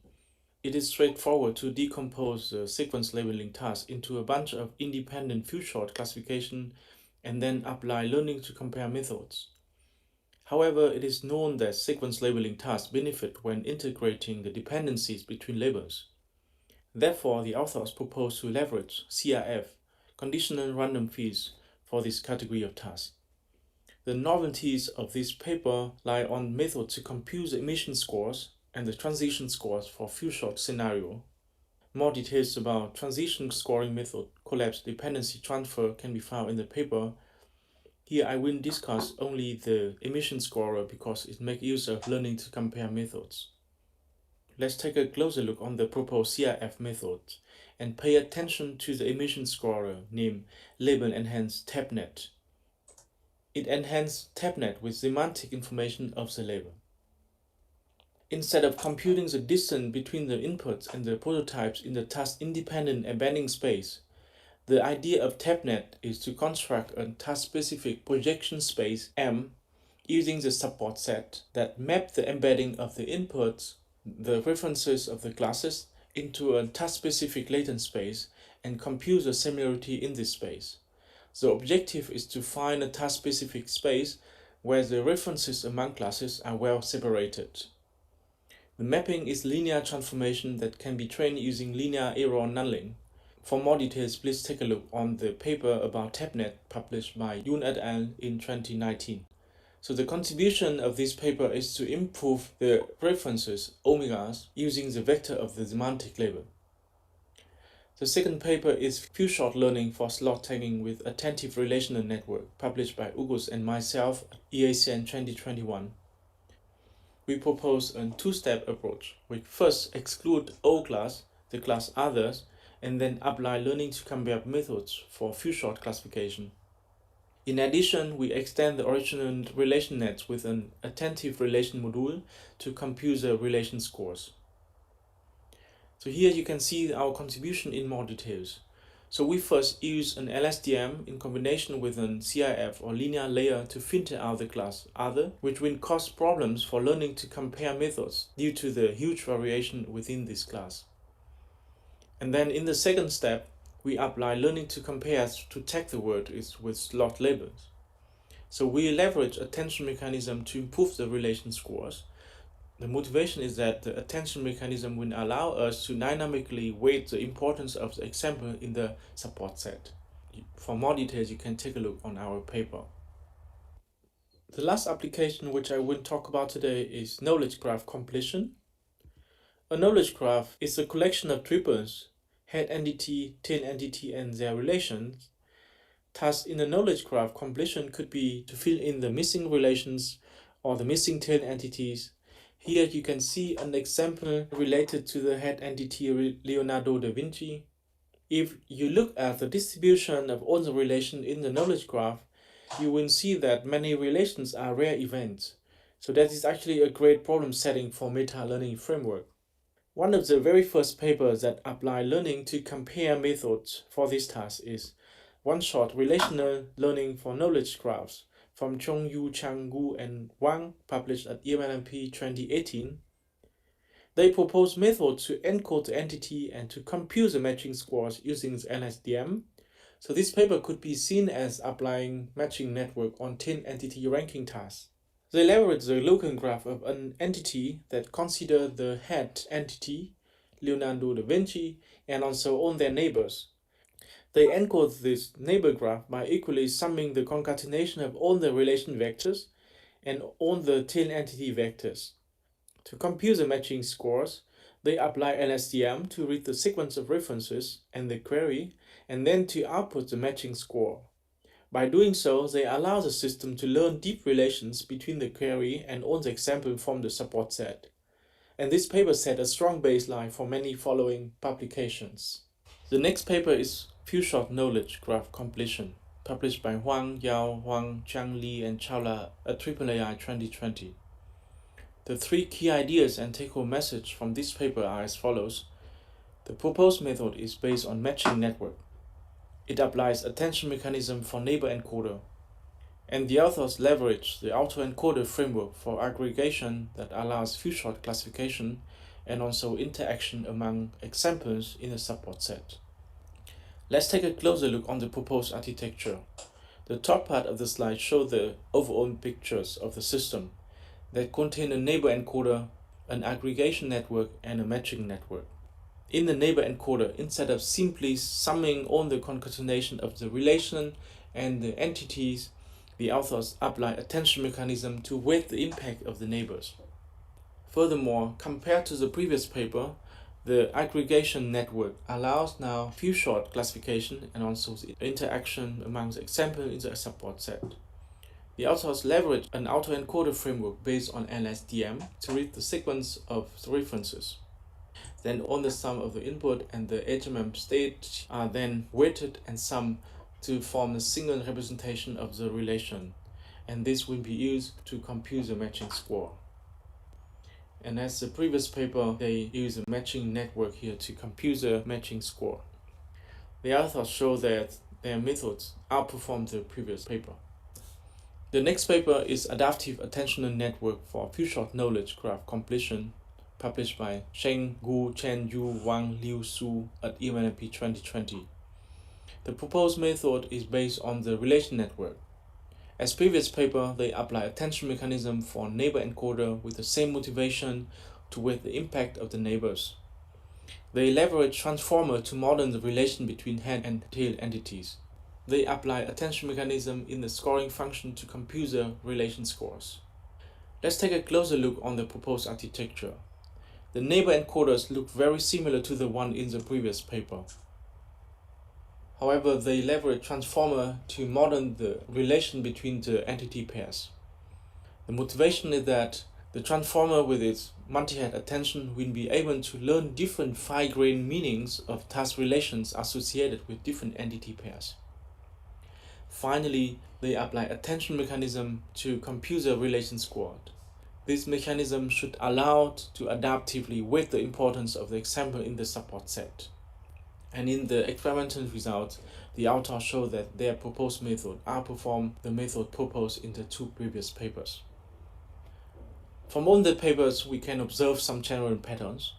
First of all the proposed methods are mostly based on either matching network or prototypical network or relation network.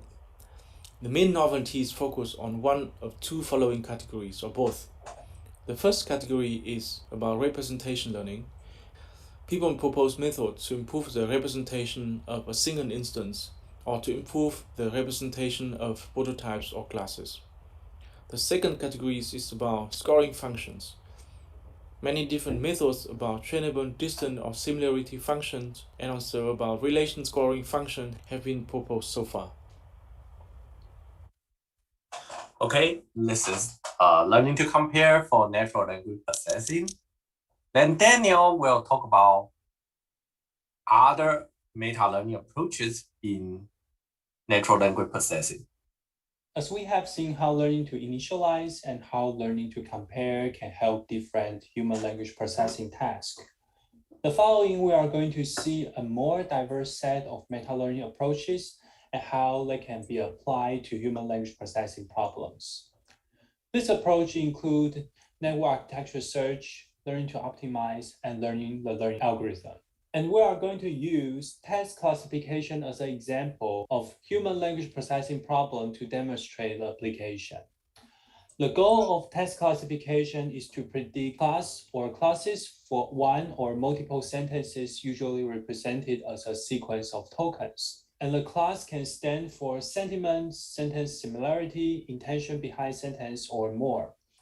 There are, of course, applications of meta-learning to more different human language processing problems other than text classification. And we will share a summary of more applications at the end of this talk, but due to the time limit, we leave the exploration to audience who is interested. First, we introduce an example of applying network architecture search to text classification. And this work is based on paper VNAS, Flexible and Expressive Neural Network Architecture Search in EMNOP 2020. The VNAS is actually an extension of a common NAS approach called ENAS. The high-level idea of ENAS is that it's very similar to the darts we just introduced, and it also defines a DAG directly acyclic graph. And this graph, it also covers the whole search space, so that when we want to search a network architecture, we pretty much just try to infer on this DAG. And the node is still in this graph is still represent like an activation function, a layers, or like an operation. And usually there is some ways to define a serialization of this DAG and use some RNN or RL approach to infer the serialization of this graph and represent the searched architecture. And there is also several techniques commonly used, like weight sharing technique, to make the entire search faster. Because usually, if we want to do like NAS, once we sample the architecture, we need to train this architecture from scratch to get the parameters and evaluate this trained architecture, and then to use these trained models to get the performance and act as learning signals for the searched network. With these weight sharing techniques, it pretty much aggregate all the learned parameters during training into a larger network. And because all the networks can be defined in a DAG, so all the parameters are aggregated under DAG.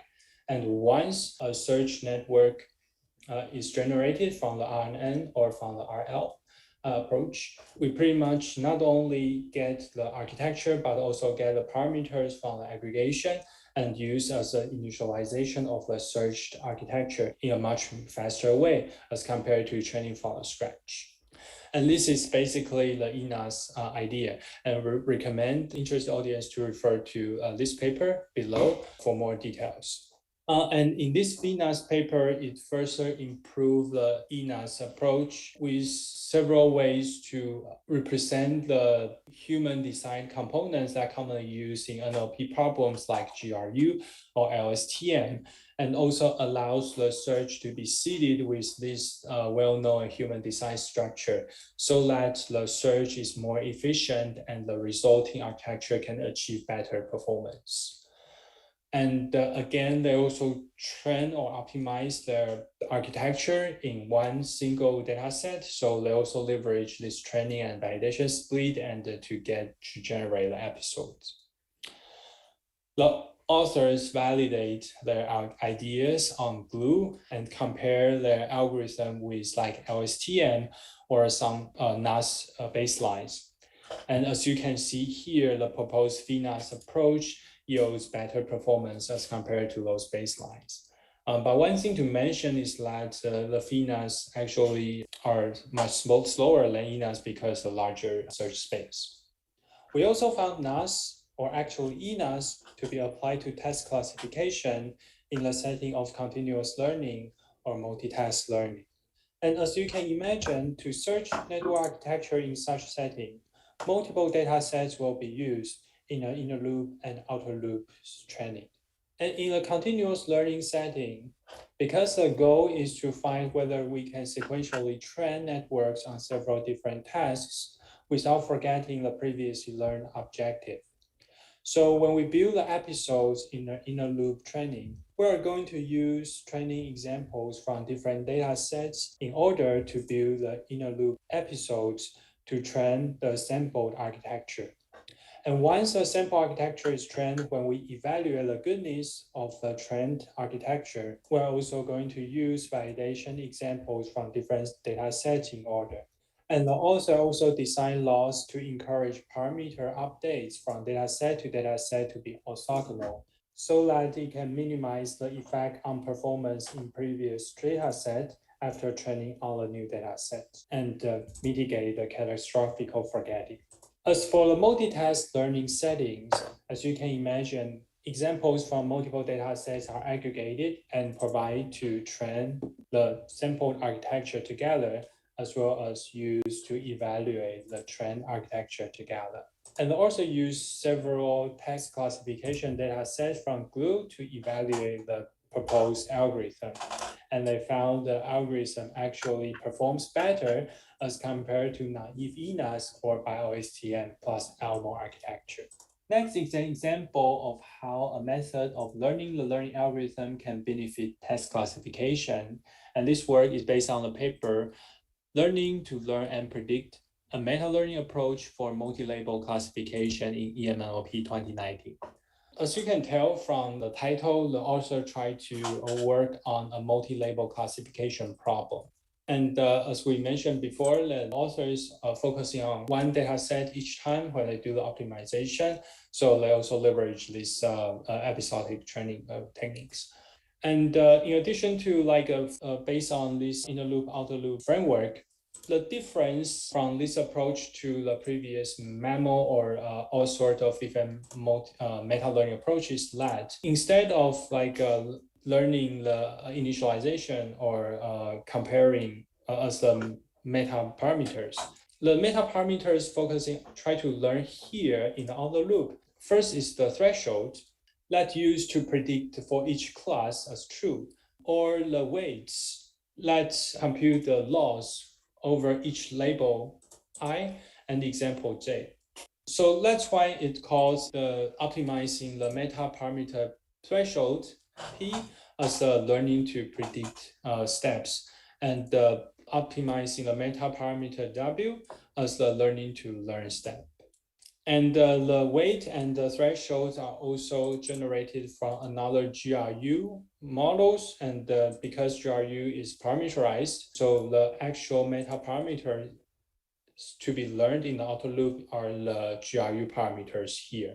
And like we have seen before, because the performance and how performance are related to the meta parameters are not differentiable, so reinforcement learning or policy gradient tricks are leveraged here to convert the idea of performance to reward and user reward as the learning signals to optimize the meta parameters.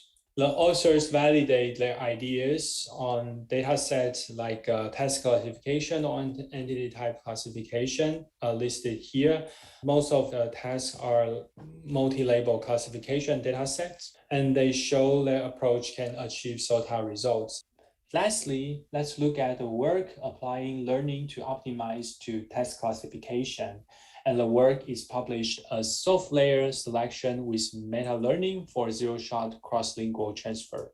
As you can tell from the paper title, the author tried to solve zero-shot cross-lingual transferability problems with meta-learning. And the basic idea behind the approach is they try to learn a meta-optimizer that works better for this task. And again, they also follow this inner loop and outer loop framework. But the difference is that here, the meta parameters they want to optimize is the meta parameters decide the mechanism to self-select the portion of the pre-trained parameters that should be frozen during fine-tuning.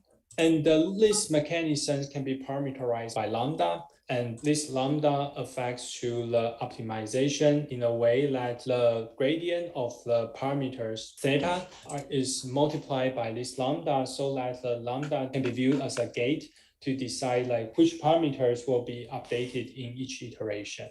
As you can see, the parameters theta are the underlying model parameters and will be learned in the inner loop. And the lambda are the meta parameters will be learned in the outer loop. And algorithm like MAML can be directly applied to this approach. And the authors do an experiment on natural language inference task using XNOI data set. And they show their proposed meta-optimizer approach can yield much better performance as compared to baselines like fine-tuning or XMAML baseline, which is another meta-learning baselines, but just apply MAML to learn from a multilingual data set. This concludes the second part of the talk, where we review examples of applying different meta-learning approaches to real human language processing problems and find optimal meta-parameters of different learning components in the learning process, such as initialization, matrix, optimizer, architecture, and more. Although usually it requires some tweaks to apply meta-learning to different applications, but you can see most of the approaches follow the same inner loop, outer loop framework, where the inner loop is to optimize application-specific parameters, while the outer loop is for optimizing the meta parameters. This part pretty much gives you a flavor how you can tune meta-learning algorithm for human language processing problems in your hand, and what kind of adjustment is required. In the next section, we will zoom out a little bit to discuss several advanced topics researchers or developers usually facing when solving human language processing problems, like generalization, data selection, and augmentation, to give you a more holistic view how meta-learning can help in these different directions, so that when you have a use case, you can decide whether meta-learning is helpful. Okay, so this is the end of the second part. Let's still take a very short break. Let's still take a 5 minutes break. We come back 5 minutes later.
Okay, welcome back to the third part.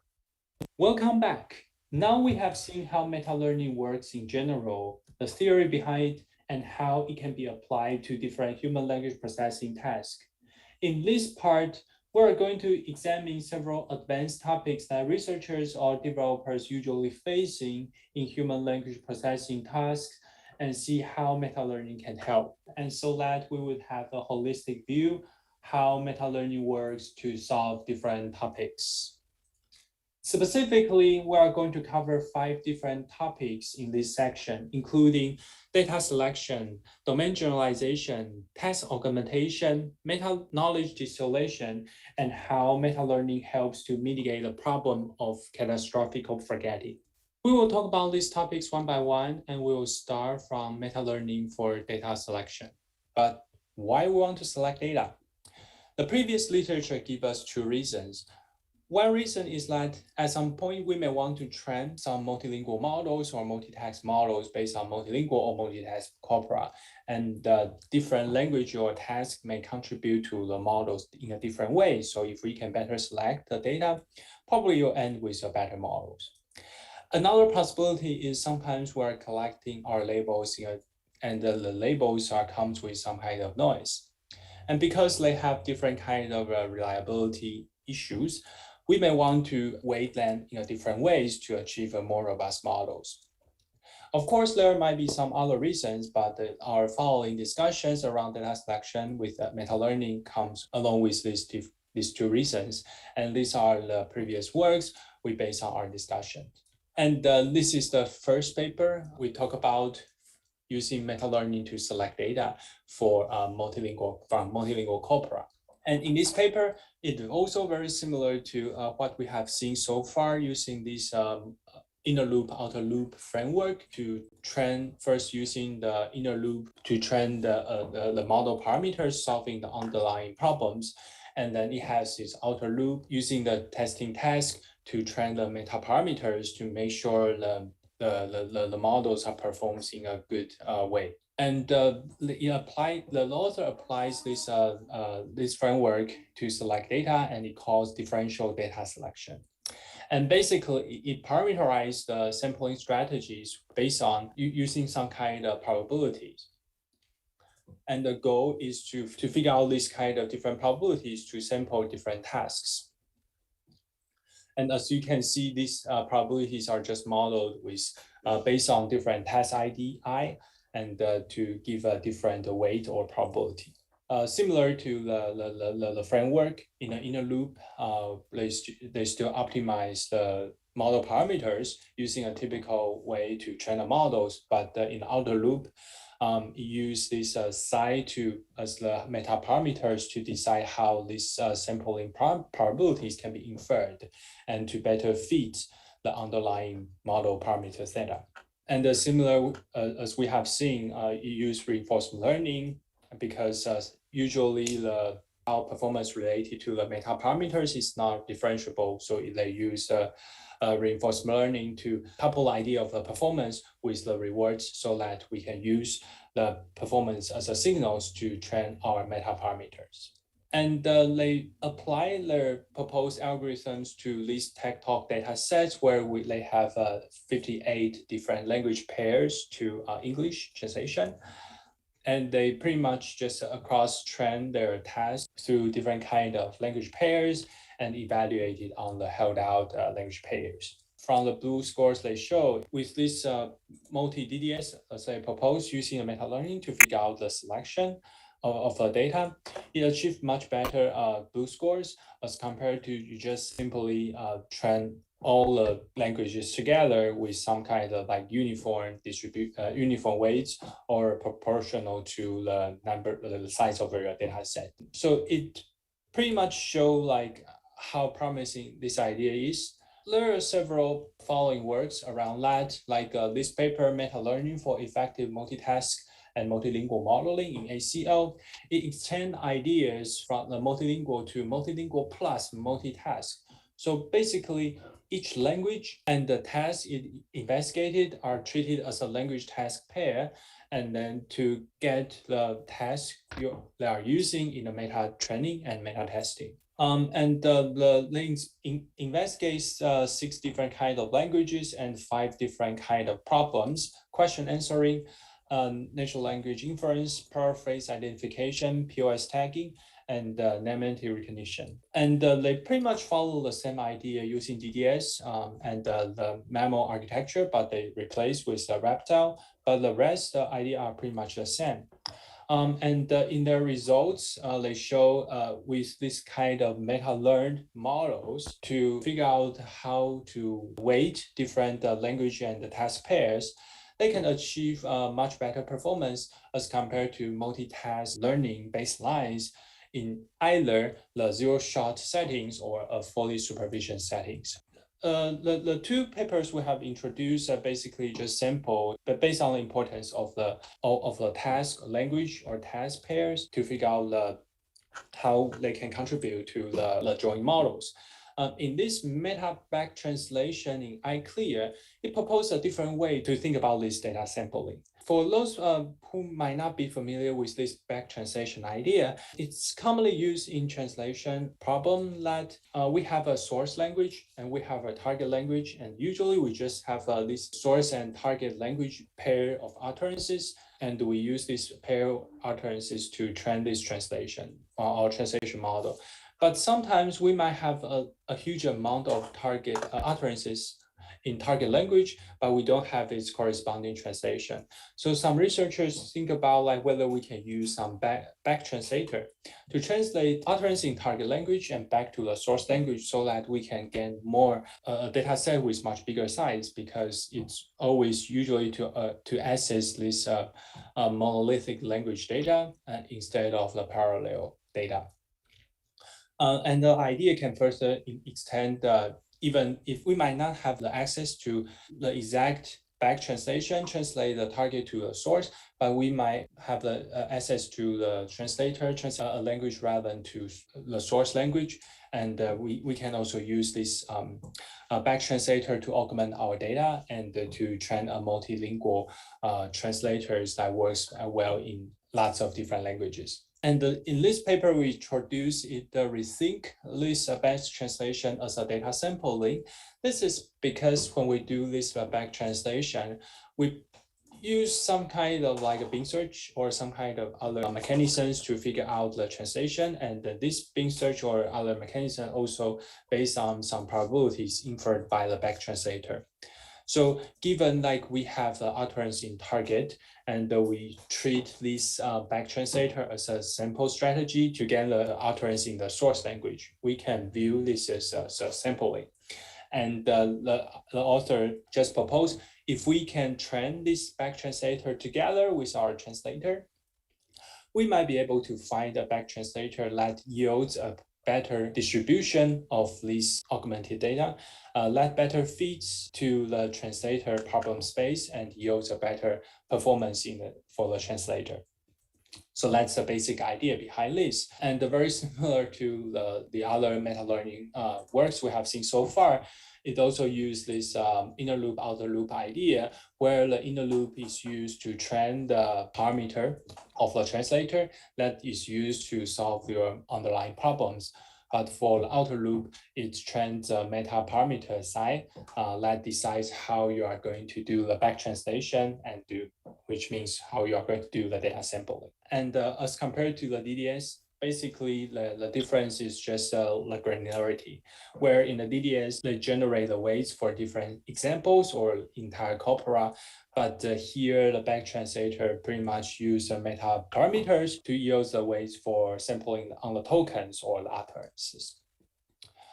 And they do their experiment also on the tactile data sets and using the transformer as a backbone models. And they show as compared to the no back translation baseline or even some baselines with back translator, but just trained separately using just typical MNT algorithms or some like reinforcement learning based joint training.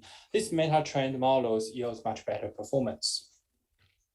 But one thing to notice is that if we compare to the DDS, the yields pretty much similar performance, but as we can see, like DDS is a much easier approach. But at least it shows like both these kind of directions yields a stable improvement and shows some promising results. And we can keep iterating these ideas. Beyond the sampling across different data sets, we may also want to sample because our labels are noisy.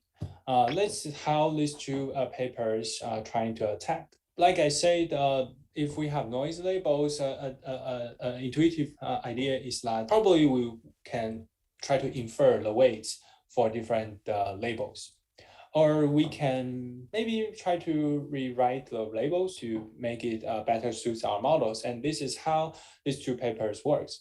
They propose two different kind of network. WN is for the weight network, or the LCN is for the label correction network. And these networks pretty much takes your labels and a representation of your features, HX, as the input, and try to generate the correct labels you are going to use to really train your underlying models. Again, they are using this inner loop, outer loop framework. And in the inner loop to train their model parameters, W. And in the outer loop, they use to train the meta parameters denoted as alpha here. And this alpha pretty much parameterized this WN or LCN. And like we say, the WN or LCN used to generate the correct labels and they use these correct labels to really train their underlying parameters.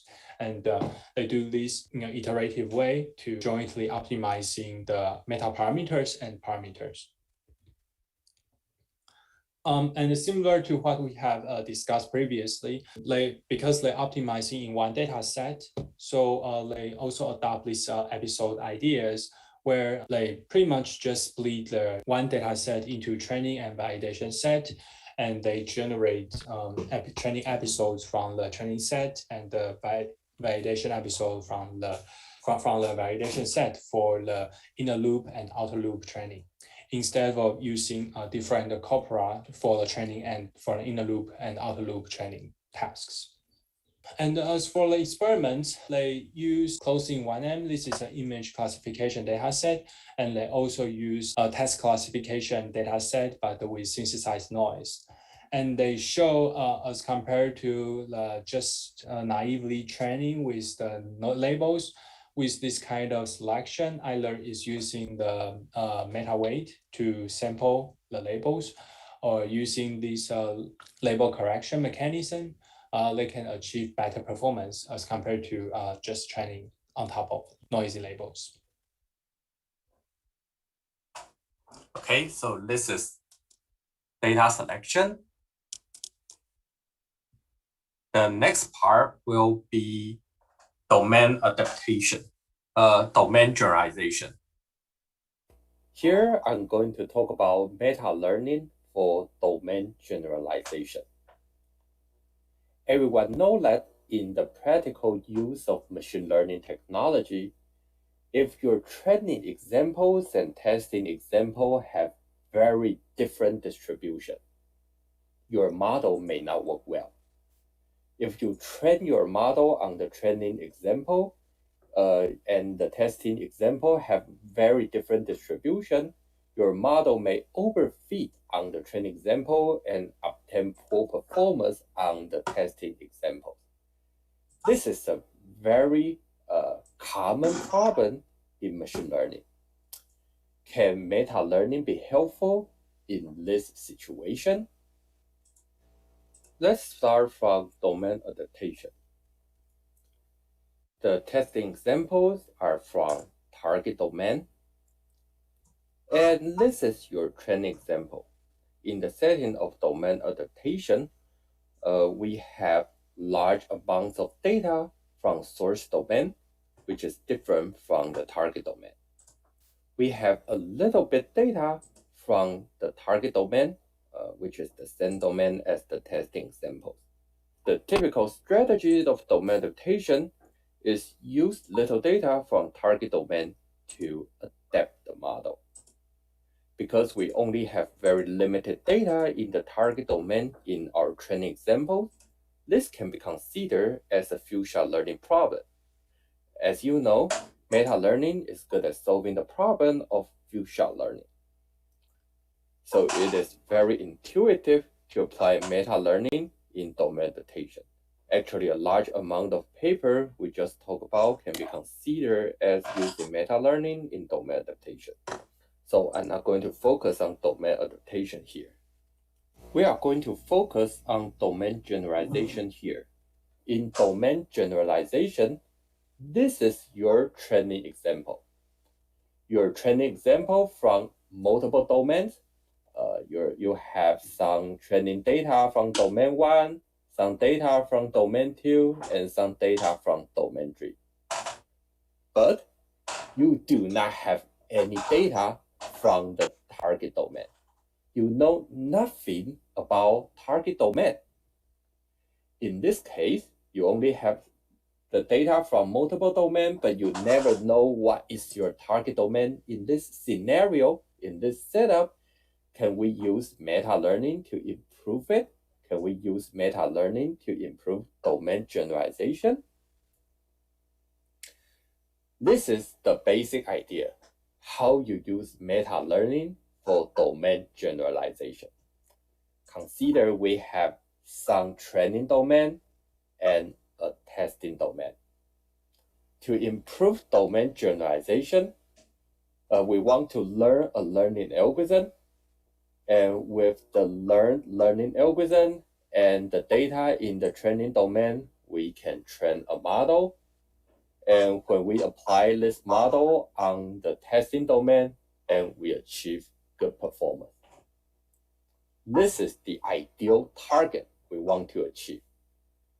However, please keep in mind that testing domain is unknown during training. We never know whether the model can obtain good performance on the testing domain because it is unknown during the training time. Because we do not know whether this model is good or not, we cannot train the learning algorithm.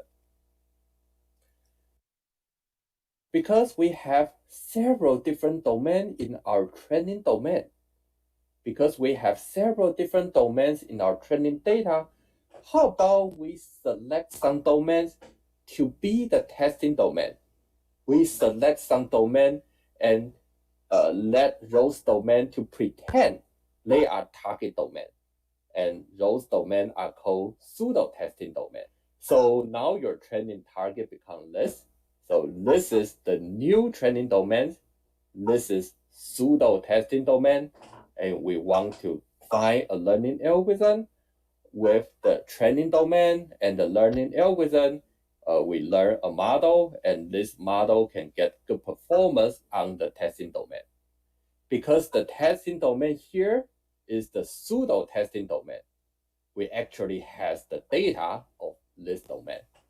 So we know whether this model is good or not, and we can learn this learning algorithm. The basic idea of meta-learning for domain generalization is like this. You have a set of training domains, and each training domain can be considered as the pseudo-testing domain. So in this training task, the red domain is considered as the pseudo-testing domain, and the rest two domains are training domain. And this forms a training task.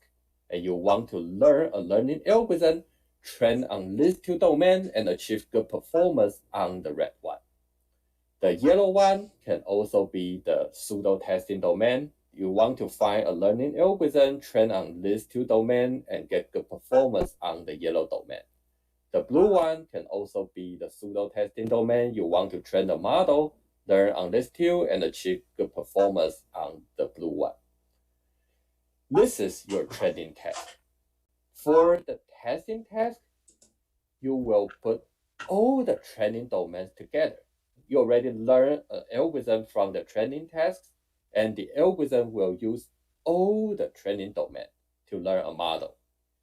And hopefully, when there is a real testing domain, which is unseen, the model will achieve good performance.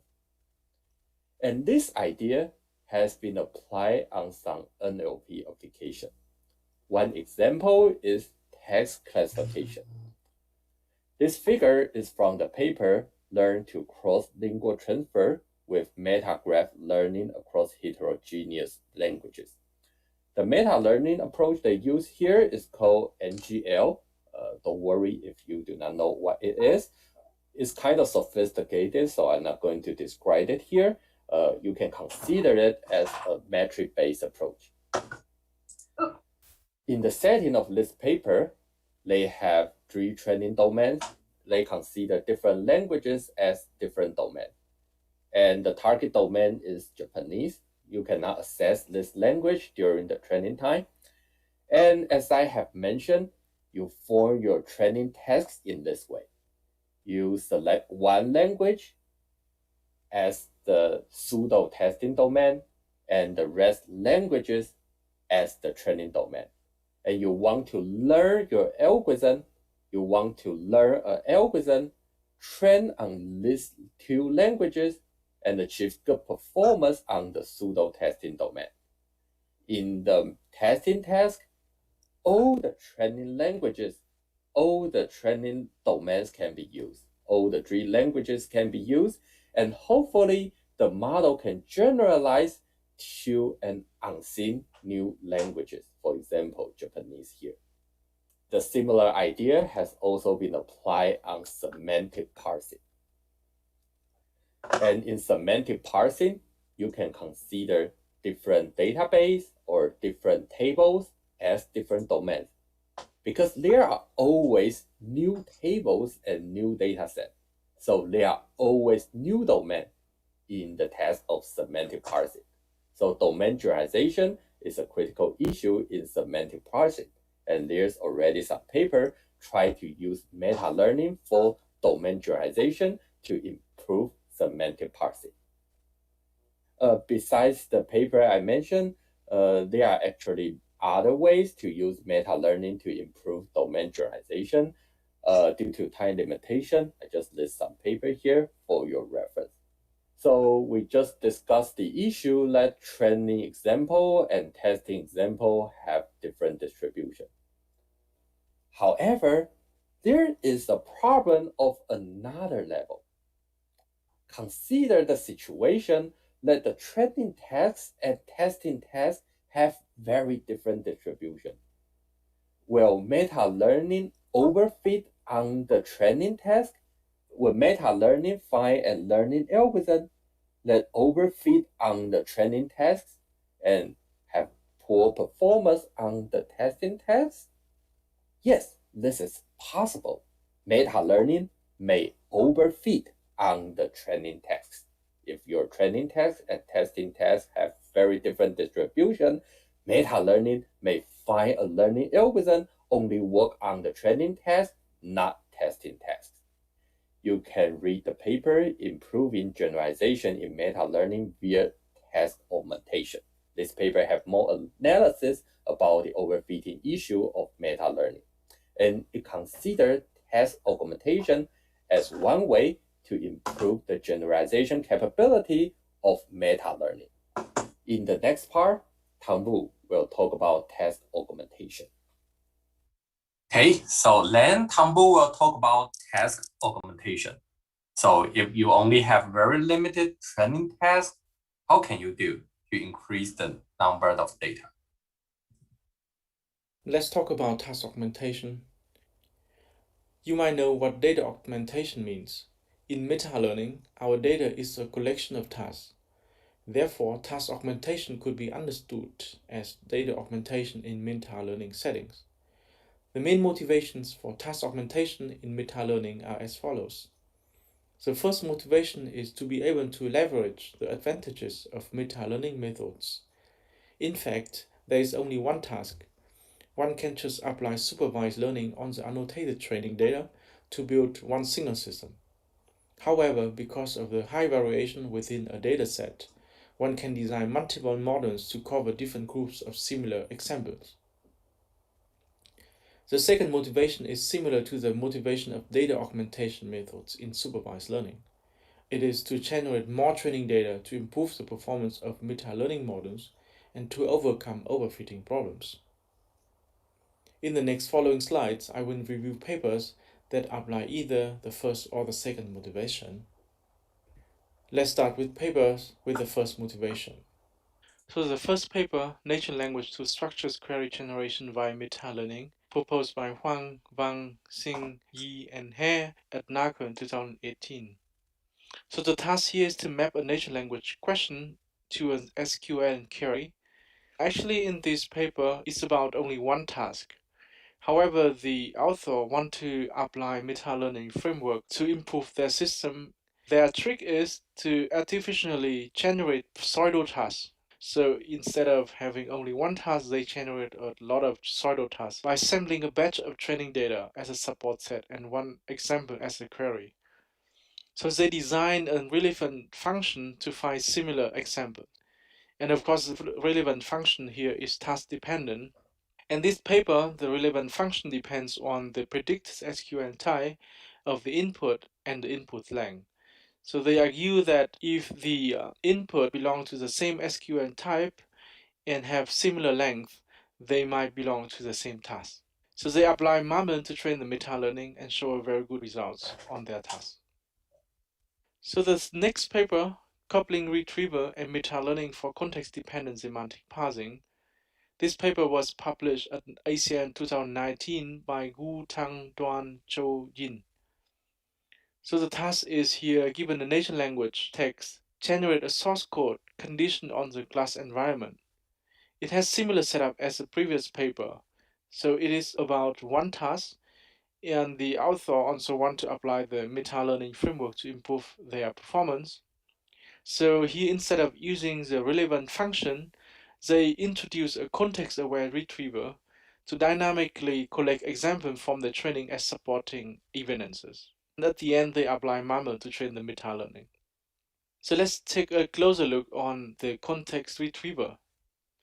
So here on the left-hand side, you see the input, the natural language utterances. In this case, implement this vector in place. They apply an LSTM to convert it to a vector. And then they have the context environment, contain variables and method. They also convert the variables and also the method into a vector, and that can be concatenated to a finite context vector. And then they apply the Fisher distribution to convert this vector into a distribution for the natural language utterance input and the context. And actually in their framework, they use these two to generate source code in the decoder part. And for the retriever, they just use the ZX and ZC as a distribution and apply the Kuhn-Bach-Leibler diversion to compute the distance among training examples. Using these formulas, the distance among training examples can be calculated by the sum of the two distributions from the natural language utterance and also the context environment. The retriever finds the top k nearest examples and then use them as an example or instance it in a support set. Now let's move to the next category of papers in task augmentation. In this category, I will present two papers which augment tasks to improve meta-learning performance. The first paper, Self-Supervised Meta-Learning for Few-Short Natural Language Classification Tasks, published by Banzan, Cha, Mundalaik, and McCullum at EMNLP 2020. The key idea of this paper is to generate tasks called subset mask language modeling tasks from unlabeled text. In the figure of the middle of this slide, you can see one example task. In this case, predict either class 1, democratic, or class 2, capital. The authors show two training examples for each of the labels, demonstrating two short two-way classification tasks and one query example. Now let's take a closer look on how they can generate these tasks from unlabeled text data. Again, you can see the example as before. Now I will go step by step to describe the construction process. N-way means n classes. You need to define n classes by choosing n unique words in a predefined vocabulary. In the example, you have two classes, and therefore you have to choose two words, in this case, democratic and capital. Remember, you have some unlabeled text where you can consider all the sentences which contain these words. and you can choose randomly a subset of it for the training. For more details, please take a look on the paper. Now in this case, you have some sentences that contain the word democratic and some that contain the word capital. In the last step, you have to mask the chosen words with the placeholder M and give the word as the label for your training data. Here in this example, you have two examples with the label democratic or 1 and 2 with the label capital or 2. The query sentence should contain the word capital at the position of the placeholder M because the correct prediction is 2. So by applying this very simple and clever procedure, you can generate a lot of tasks from your unlabeled text data. These tasks can be used as training tasks of the meta-learning framework. Let's take a look on the result to see how much this technique helps. The authors evaluated their idea on many tasks, more than what you can see in this table. So here I show only some example tasks and the average performance. They also have a very strong baseline such as bird, multitask bird, and the application of mammal, named leopard here. The column SMLMT subset mass language modeling tasks show results only when generated tasks are used for meta-learning, and the column hybrid SMLMT show results when combining the generated tasks and the real supervised training tasks. So SMLMT show decent performance on par with BERT and MT-BERT model. Hybrid SMLMT model works best, outperform all other models with a large margin. These results suggest the effectiveness of the task augmentation method proposed in this paper. The second paper, Dereka, a general task augmentation strategy for few-shot natural language inference, published by Mati, Hashimoto, and Manning at NAGAN 2021. The two main contributions of this paper are, first, the authors explore the overfitting problem of meta-learning with respect to natural language processing tasks and use it as motivation for their work. Second, they propose a task augmentation strategy which apply clustering method on bird vectors to create more tasks. Let's start with the first contribution of this paper. In order to explore the overfitting problem of meta-learning, they first create some toy tasks that reflects the characteristics of natural language processing tasks and measures the losses before and after the inner loop adaptation. In this slide, you can see two toy tasks. The top one is the 1D scene wave regression task, which was used in the mammal paper published by Finn in 2017. Each task is a scene wave with a fixed amplitude and phase offset. The red dots are the training data in the support set, and the green one is a test example for within task evaluation. The bottom one is a task which the author used in their paper. It is the 2D scene wave regression. Each dataset now is a unique square with multiple reasoning categories. Each category is a distinct scene wave. So why do they need to do that? Why can't they just use the first toy task? The authors argue that natural language processing tasks are heterogeneous. Support and carry examples might belong to different reasoning categories. Therefore, 1D scene wave regression is not good enough to reflect this characteristic. You can see here in the third box of the figure in the bottom, the red dots are the training data in the support set. They come from different reasoning categories, while the carry belong to only one reasoning category. So after having the task, they apply mammal on it.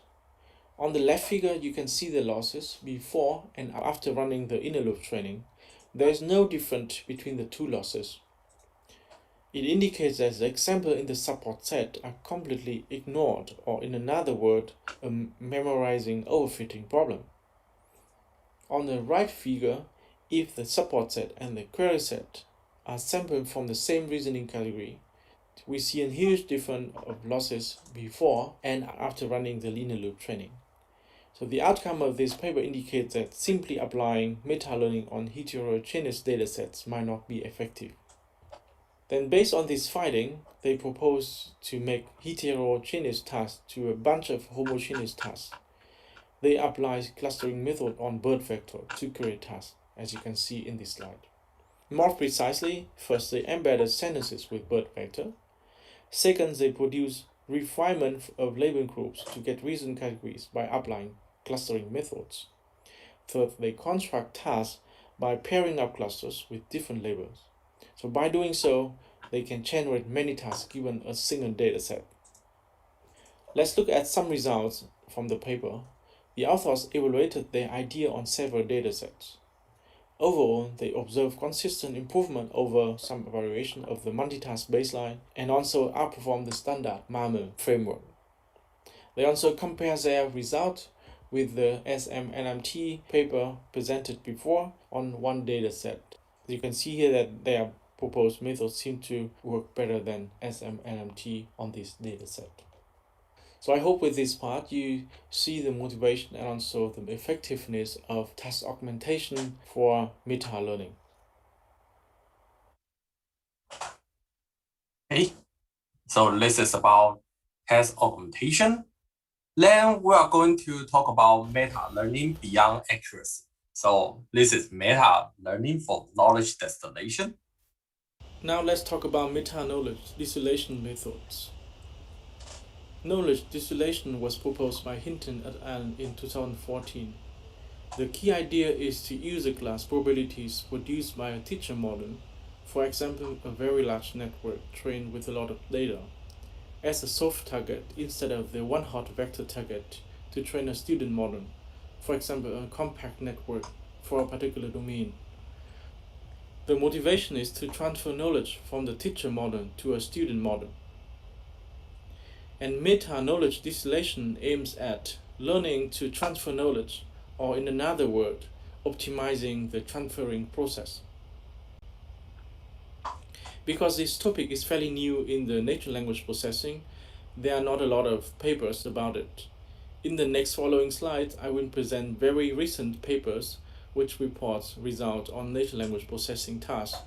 Although they are only on arXiv, meaning no peer review yet, I see some interesting aspect in these papers and believe that they could be interesting for you. The first paper is Meta-KD, a meta-knowledge distillation framework for language model compression across domains, published by Pan, Wang, Qiu, Chang, Shi, and Wang in December 2020. They motivated their work with a scenario where physics equations should be taught, where they believe that the learning process will be more efficient if the physics student can learn not only from a physics teacher, but also from other disciplines. However, they also highlight the fact that was known in previous work that the knowledge distillation technique proposed by Hinton et al. Is only effective if the two domains are close to each other. Starting with this motivation, they propose a framework where a teacher model is trained from multiple domains and transfers knowledge to the student at many different levels, such as embedding intermediate layers and also the output layer via a weighting mechanism. So let's look at this framework in more details. If you divide this figure in two parts, you will see that the right part looks exactly like the knowledge distillation approach at many different levels, which we already have known. The key innovation lies on the left part, which computes domain expertise scores and the way how these scores are used in the training losses, both for the meta-teacher training loss and the meta-distillation loss. In order to compute the domain expertise scores, the authors leverage the prototype of each classes for all the training domains, making it suitable for few-shot learning. For each example, they computed its cosine similarity to all the prototypes, not only in domain but also out-of-domain prototypes. To compute the prototype score for each example, they interpolate linearly the similarity values from in-domain and out-of-domain prototypes and use this score in the training loss. For more details about the approach, please take a look on the paper. Let's look at the results on MLLI and Amazon Review dataset. On MLLI with 5 domains, their method outperforms all other strong baselines on all 5 domains. The results in the last two rows of the table show that meta-distillation seemed to be effective, improving the results in 4 out of 5 domains. The results on Amazon review show the same trend. The proposed method seemed to work, and the meta-distillation method improved the performance in 3 out of 4 domains. The second paper is Meta-Learning for Knowledge Distillation, published by Chu Su and Macaulay in June 2021, a very recent paper. The authors motivated their paper by highlighting the two weaknesses of the current knowledge distillation method, namely, the teacher is unaware of the student and the teacher is not optimized for distillation. Sometimes it sounds like a real-life example. Their proposed method is motivated by the idea of student-centered learning. That means teacher model can be learned during the distillation process based on the feedback from student models via a set of quizzes. The authors call them novel method, pilot update. This method aligns the learning from both teacher and student models. Let's take a closer look on how the proposed method works. Essentially, it has 3 steps. In the first step, a copy S prime of the student model S is updated via the common knowledge distillation loss. In the second step, a set of quizzes are used to test the updated student S prime, and this loss is then used as a feedback to update the teacher. In the last step, the student model S will be updated using the updated teacher. Let's take a look on the results on a bunch of natural language processing tasks. The proposed method constantly outperforms all other baselines for all the datasets on the depth set. There is only one exception case on the test set where the proposed method did not perform best. The last 2 rows in the table demonstrate the importance of the pilot update mechanism. I believe that the important trick is to throw away the updated S prime and update the student model S again with the updated teacher on the same data. So please look at the paper for more details and analysis. So I hope with these 2 papers you get an idea of how meta-distillation method work and get inspired for your future project. Okay, so here comes the last part of today's talk because we are running out of the time. So if you have any question, you can grab your last chance to type your question in the chat room. So the last part, we are going to talk about using meta-learning to mitigating catastrophic forgetting. But before we start to talk about how to use meta-learning to mitigating catastrophic forgetting, probably your question is, what is catastrophic forgetting? This is something when you are working on lifelong learning. Then what is lifelong learning? We cannot go through the detail here. Lifelong learning is also called continuous learning. In the next week, Dr. Al-Harvey will talk about continuous learning. So in this part, if you have any question not related to meta-learning, specific to lifelong learning, save your question to the following lecture. Okay, so but let me, because I have to describe what is catastrophic forgetting, so we can talk about how to use meta-learning to deal with it. So I have to describe lifelong learning a little bit. So to make the long story short, in lifelong learning, you will provide your model a sequence of data. First, you provide your model dataset 1, then your model is learn what your model is good at the information provided in dataset 1. Then you provide dataset 2, your model is good at both dataset 1 and dataset 2. So this is your imagine about lifelong learning. You can give your model more and more data, then your model will become better and better. However, the problem is it is very possible that when you provide your model dataset 2 and learn from dataset 2, then it forget everything it has learned from dataset 1. Instead of being both good at dataset 1 and 2, it forget what it has learned in dataset 1, only can deal with the problem, only can deal with the task in dataset 2. This is called catastrophic forgetting. And maybe you will ask, is catastrophic forgetting or lifelong learning an important issue in real-world application? The answer is yes. So let me give you a very concrete example. Let's say you build a question answering model, and your question answering model is online. Then someone asks the model, where is MLSS 2021? And you say Taipei. It can be considered as a correct answer. And you ask it another question, what is the capital of the US? Then the model also say Taipei. Then you found that, well, the model do something wrong. It generate an incorrect answer. So you try to correct the answer. But how can we correct the answer of the model? You provide new training data, right? So you provide the training data to your model that when input is this question, then your output should be Washington, D.C. Then you put this sample as a new training example to your QA model. Then you update the parameters of your QA model. Hopefully, when you ask the same question, what is the capital of the US? Then it will output Washington, D.C.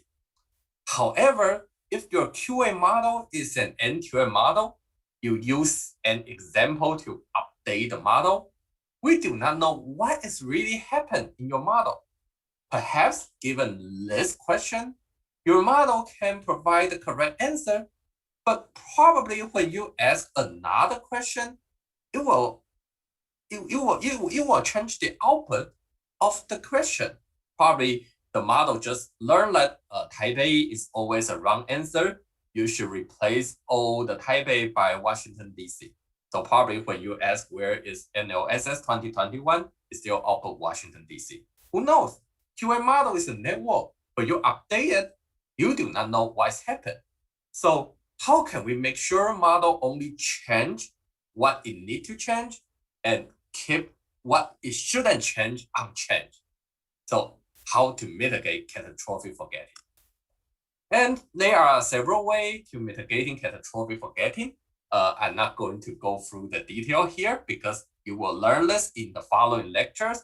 Here, I'm just going to very quickly go through how meta-learning can improve each category. So for first category is selective synaptic plasticity. It's also called regularization-based approach. What is regularization-based approach? Its idea is like this. You have data set one. Based on data set one, you train the model theta. Then you have new data set two. Based on data set two, you update your model. So you plus delta theta to theta, then you have theta hat. And this delta theta is computed based on the gradient on the new data set. Then you have theta hat. And here we want theta hat can do well on data set 2, but not forget data set 1. However, if you only update your model in the typical way based on gradient descent, there's no guarantee that theta hat will still remember what it has learned in data set 1. So to deal with this problem, a very widely used approach is called regularization-based approach to try to make theta and theta hat to be similar to some extent. But this regularization cannot be simply L1, L2 regularization. There are a bunch of new approaches. There are a bunch of specialized regularization designed for deal with the catastrophic forgetting problem. I'm not going to go through it in today's lecture. We will learn it next week. But how to use meta-learning to improve this scenario? One approach is, how about we do not compute delta theta based on the gradient? If we update theta based on the gradient, it is very possible that theta hat do not remember the old data. How about using other way to update the model? How about we learn how to get the delta theta from the data set 2? Learn how to compute the proper update. And proper update here means this update should satisfy the criterion here. With this update, theta hat not only work well on data set 2, but also data set 1. And how to compute this term is learn from the data. And this idea has been applied in the paper, Editing Factual Knowledge in Language Modeling. In this paper, the author successfully applied this idea on fact-checking and question answering. Another approach is try to find a better setup. How about we find a setup that after update, the update here is still the typical way, update by gradient descent, but this setup is a special setup, it's a special initialization. After the update, it will not forget what it has learned. Can we do that? There's a paper called Editable Neural Network, and they have successfully applied this idea on machine translation. So there's no time to go through the detail here. I recommend you to read the original paper yourself. For the second part, I believe we have to skip this one. Okay, so the last part is in the literature of lifelong learning, another way to mitigating catastrophic forgetting is memory replay. There are several ways to do memory replay, but due to time limitation, I just want to mention one approach. This approach, the idea is very intuitive. Just store all the data set the model has seen before. And when there's the testing data enter, select some experience from this data set and train a model on the fly based on the characteristic of the testing data, select some data from your storage, then train a model on the fly. This is called local adaptation. However, the problem here is due to the limitation of storage, your model cannot store all the data set. Usually you only sample, for example, 1% of the data from each data set to store in your memory. And because we want to train a model on the fly, this experience selection should be limited. You should not select all the data. You can only select very limited data to train your model. And this is a future learning problem, right? So you only have very limited experience. You have trained a model based on this very limited experience. So this is future learning problem, very typical future learning problem. And as I have mentioned, meta learning is widely used in the scenario of future learning. So how about apply meta learning here? And several papers have applied meta learning in experience replay, and they successfully apply this approach on text classification, question answering, and relation extraction. Okay, and this is probably the last slide of this lecture. So we just mentioned that when you train a model, if you provide sequence of data set, your model may forget what it has learned. But in this scenario, meta learning can help. However, there's a problem of another level. What if you want to train a learning algorithm? You provide training tasks set 1, then you learn a learning algorithm, but you collect some new training tasks. So you want to update your learning algorithm.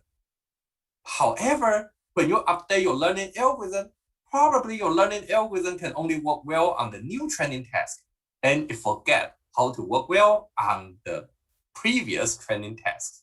Does it happen? Does meta learning itself also face the problem of catastrophic forgetting?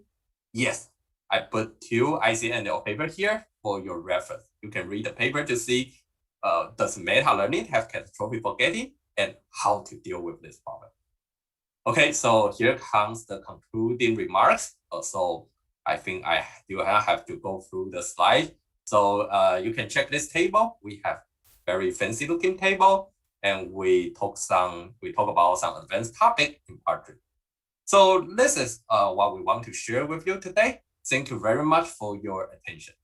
We can stop at this page, then we see whether there's some question we have not answered. Let me check.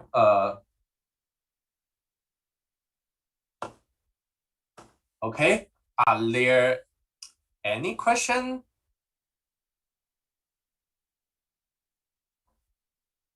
Let me see, are there any question? I think there's no question here because probably we already answered most of your questions during the talk. So if you do not have any question, because now it's already 11:10. We are already running out of the time, so we have to stop at here. And don't forget that tomorrow morning, that is after around 11 hours, we have the lecture Interpretable Machine Learning. So see you tomorrow. See you tomorrow.